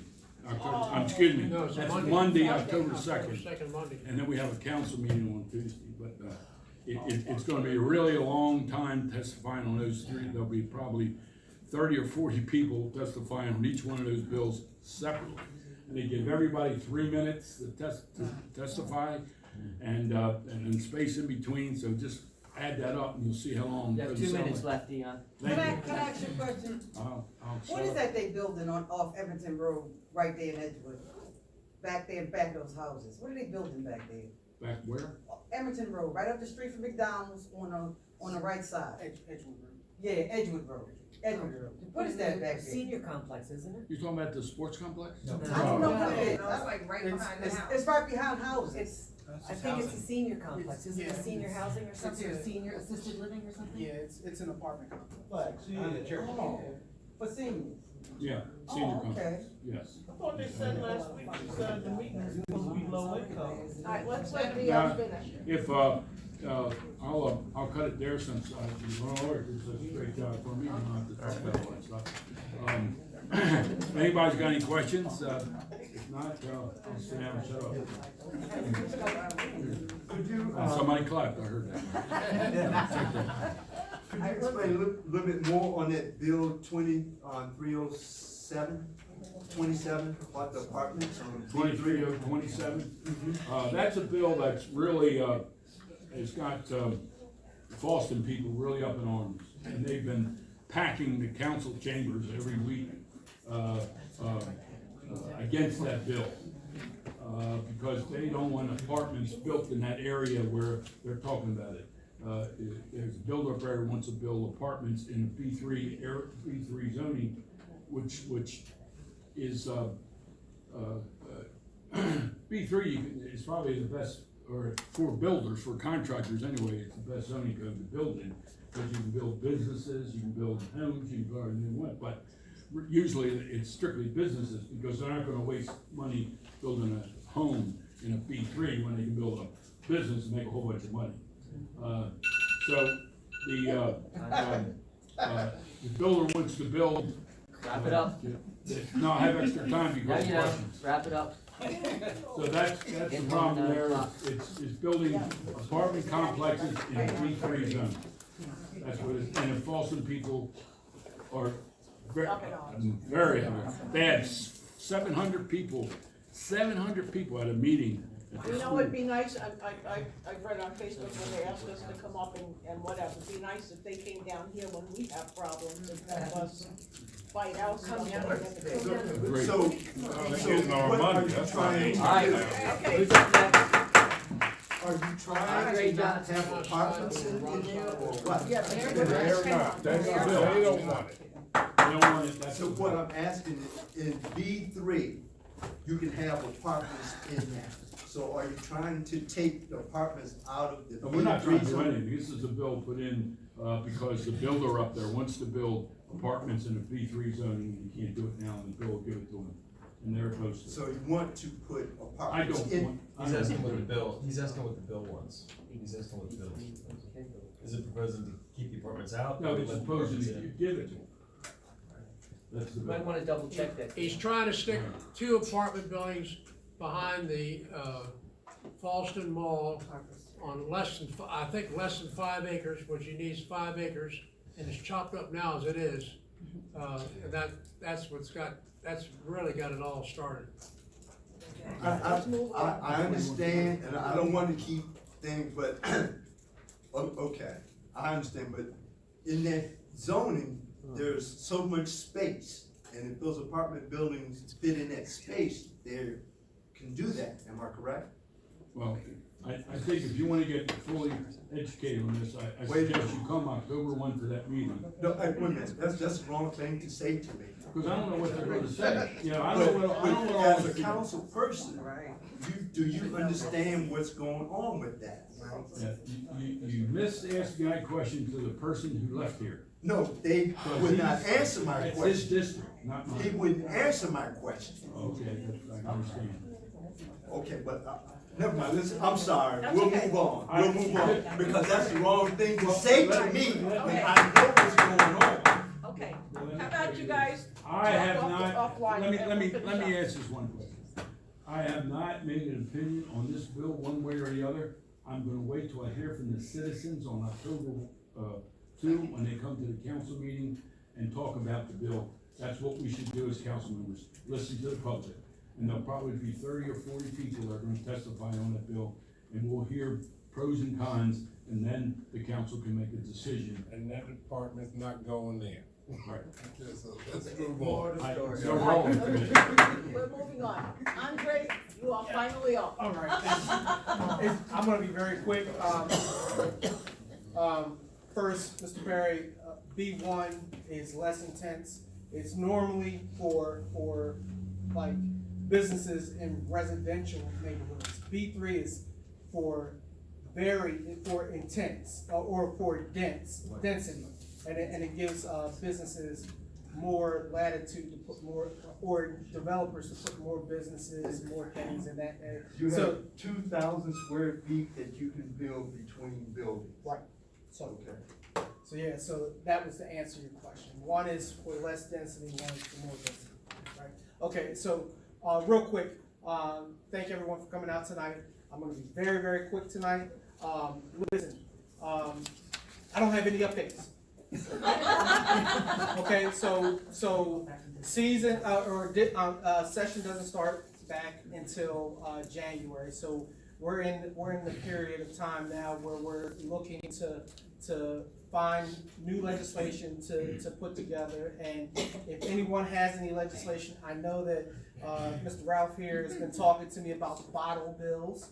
I know that Mr. Will has been talking to me about, urban farming. I know that, Mr. Know-It-All over there, Adam, he's been talking to me about things in the community as well.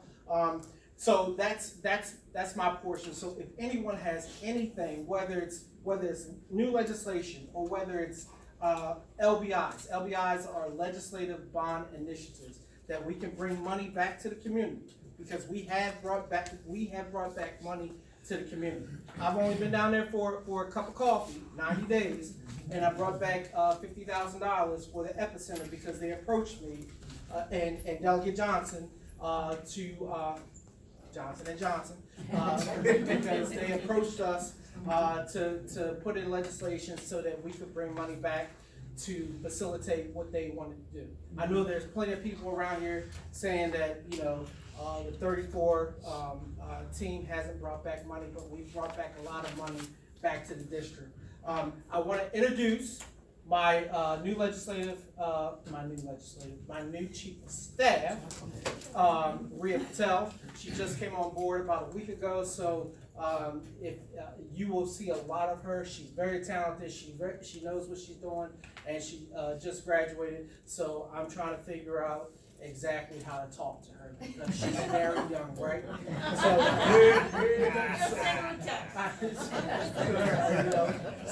But she's very talented, and she's a real go-getter. I want to give, and I know, Ralph, that I'm running short on time, but I want to give Delegate Johnson some time to talk about some things, because I know there's been some things going on about whether sidewalks can go in, hotel tax money can be used, the whole 9 yards. So Delegate Johnson, if you want to go ahead and give you a little speech. Well, thank you, Delegate Johnson. And just to piggyback on what Delegate Andre Johnson said, he's only been there for one session. However, my first term, the 4 years, I was working with then Councilman Johnson to identify projects in the Route 40 corridor, District 34A.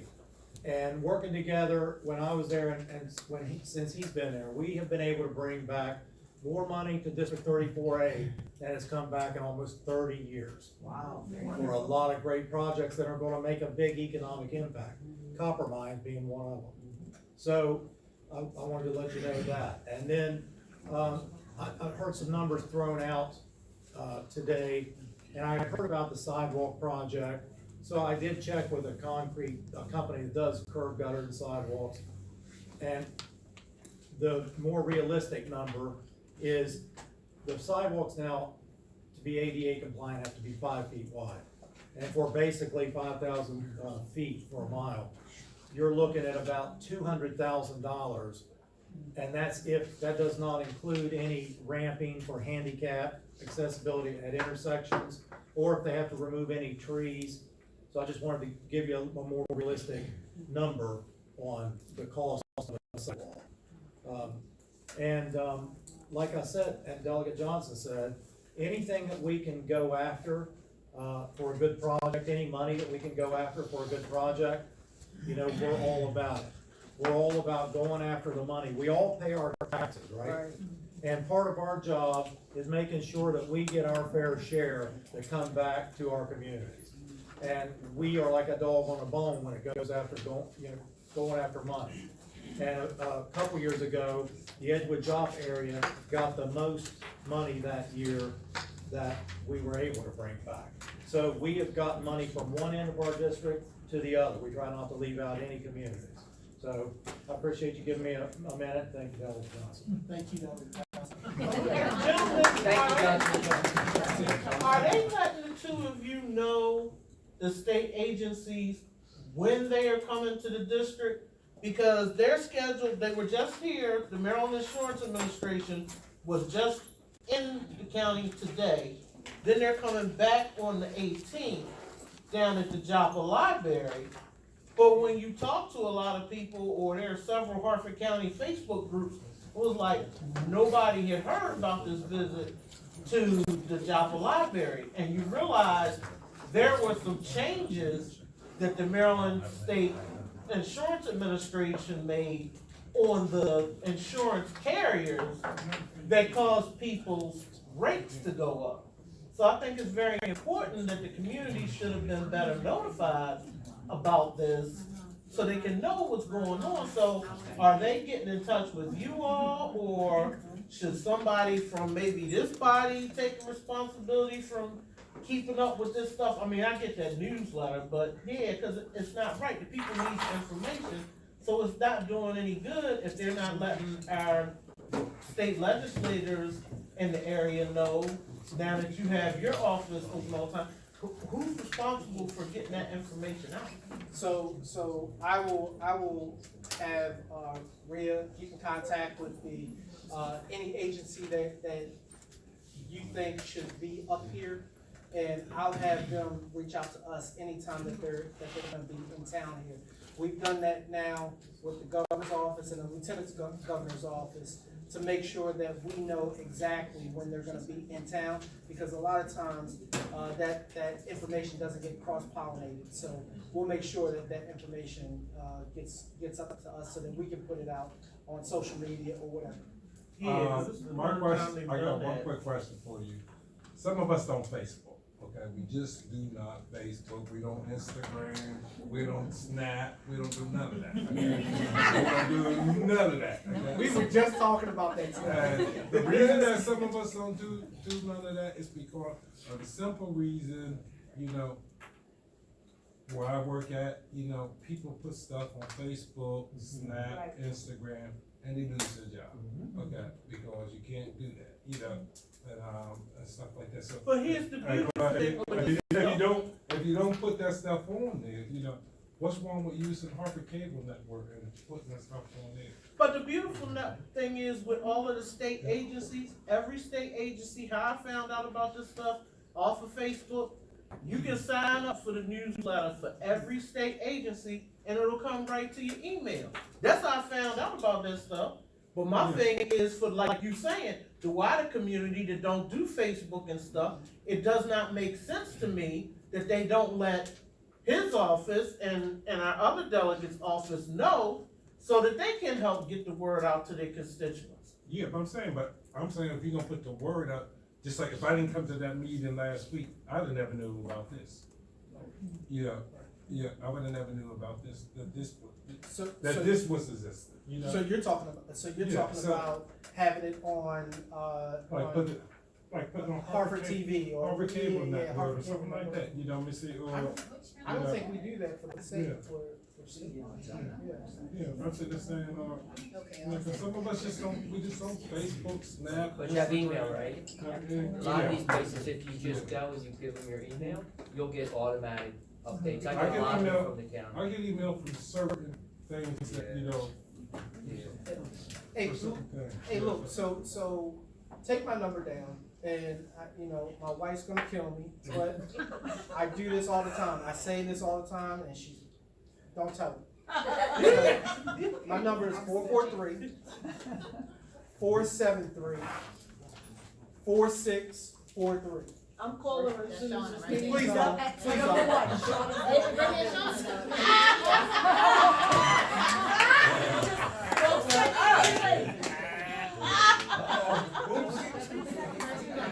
You know, have you ever heard the expression, timing is everything? Timing is everything.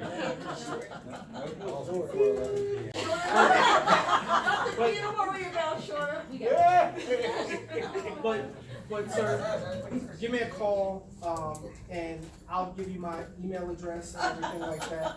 And, you know, I'll make sure that you get the information. Rhea's gonna start doing the newsletter, so we'll put all that information in the newsletter, and somehow, some way, I'll be able to get all that information out to the masses, all right? Okay. Well, let me go, Steve, I need to clarify something for you, because you got some misinterpretation or something.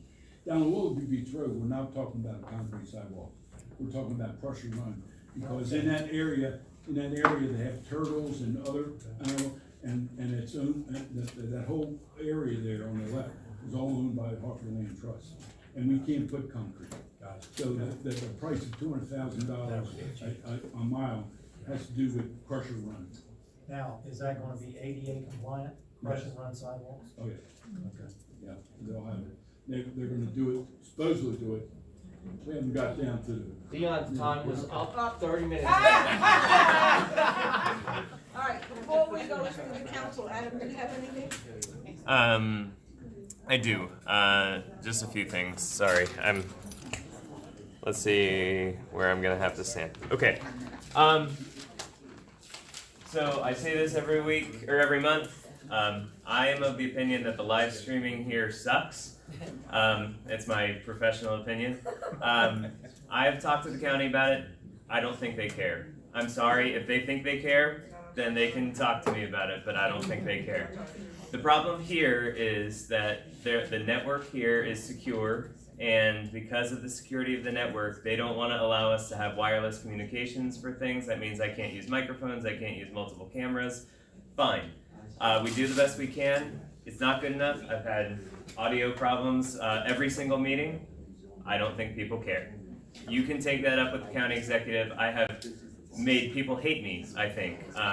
But I think personally that these meetings should be public access. I think that they should be made public to people who can't make it to the meeting on Monday. And if people have conflicting meetings because they can't be here on October 2nd, and we have to meet on October 2nd, guess what? I think they should get to see what happens here anyway.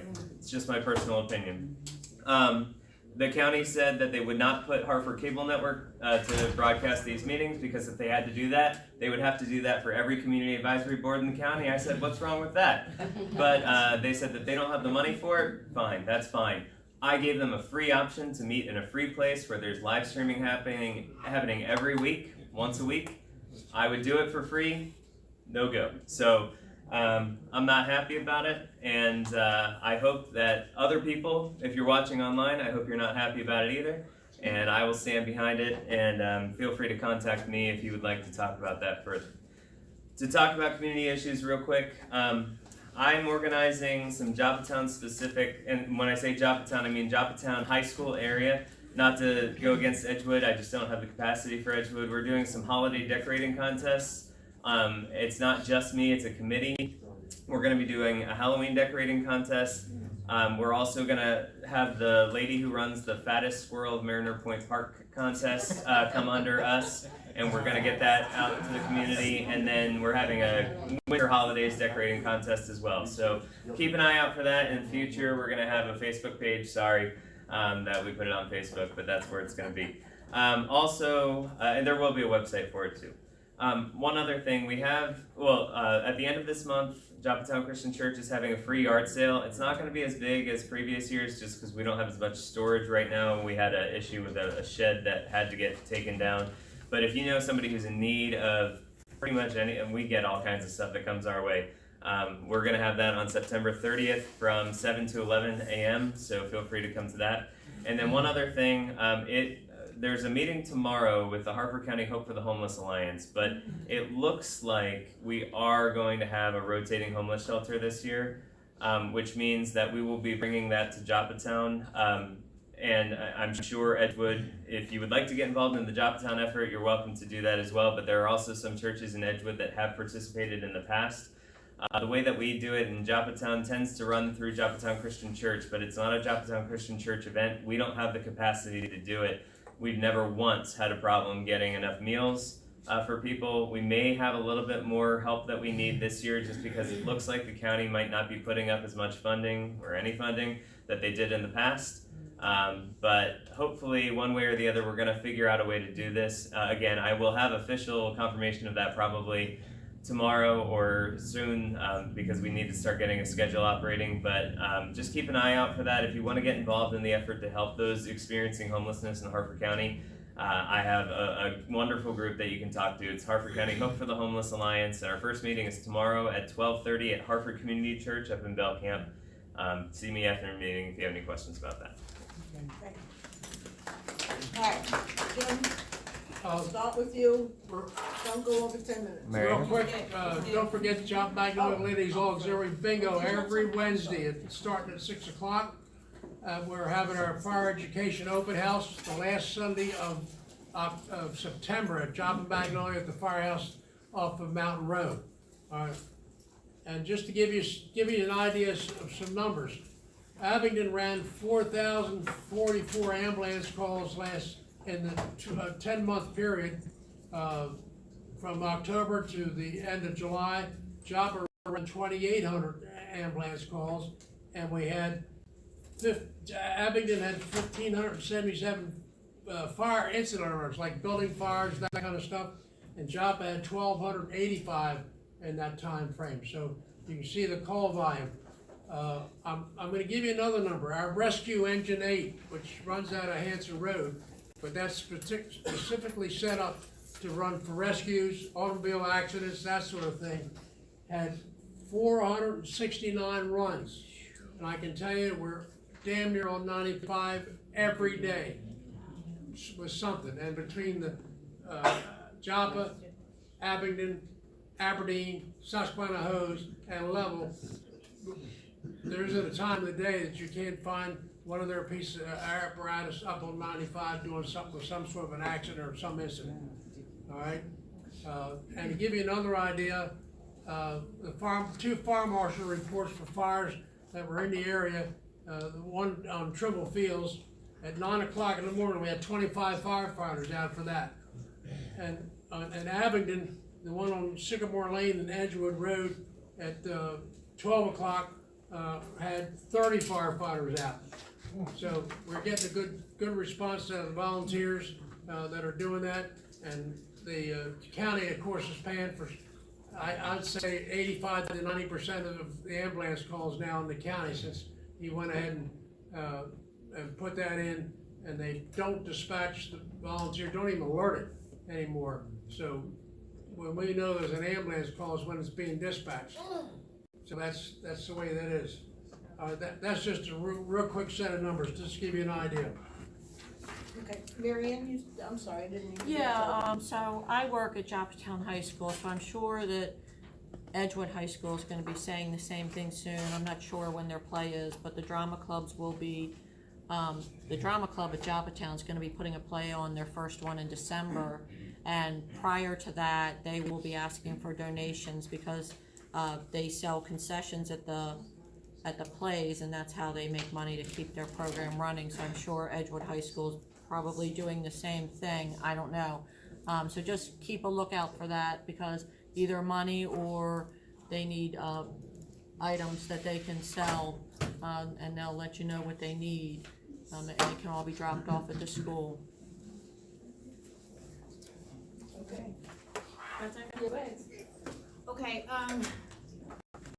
so I'm Melissa DeRisca. I'm not just a friendly face sitting up here. I'm active in our community. So last month, we teamed up with Crown of Life. They do a food drive at the Edgewood train station. Because we do a lot of social media as young people, we spammed it. We fed over 100 people with Violets food, and then inside of Breathe, which is that little, used to be a club, we fed 130 people. We had the gracious host of Dion being there. we're doing a lot of stuff in Edgewood to help the citizens and the community leaders, rebuild themselves here. A lot of us, including myself, I'm not a Edgewood native.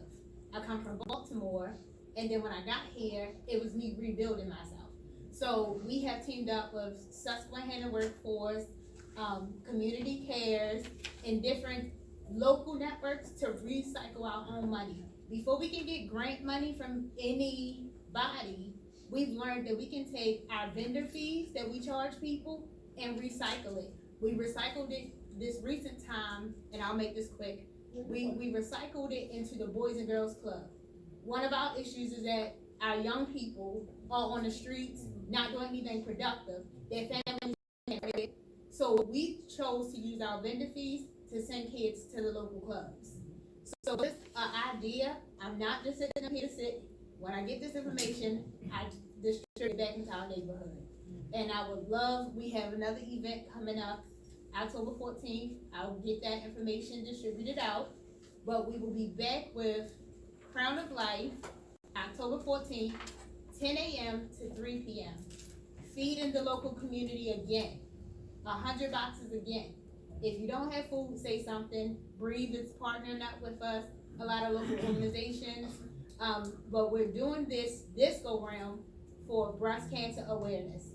We need 10 women of Harford County that have survived breast cancer, went through chemo, and we're gonna give them makeovers and things of that nature. It's fun for the whole family. So I hope you guys can attend, and anybody in the community that wanna be involved, you can be involved. All right, just as a quick thing, thank you again, everybody, for coming out.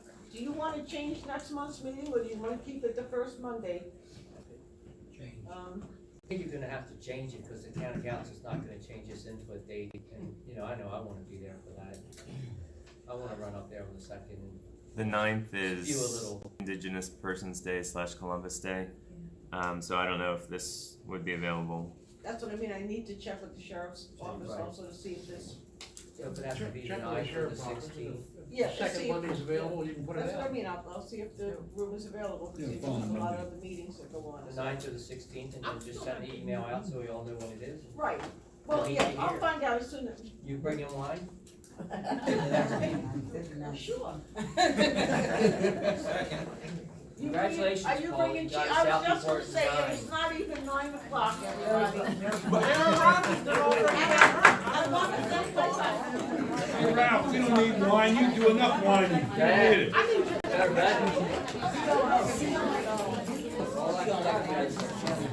Okay, the money, yeah.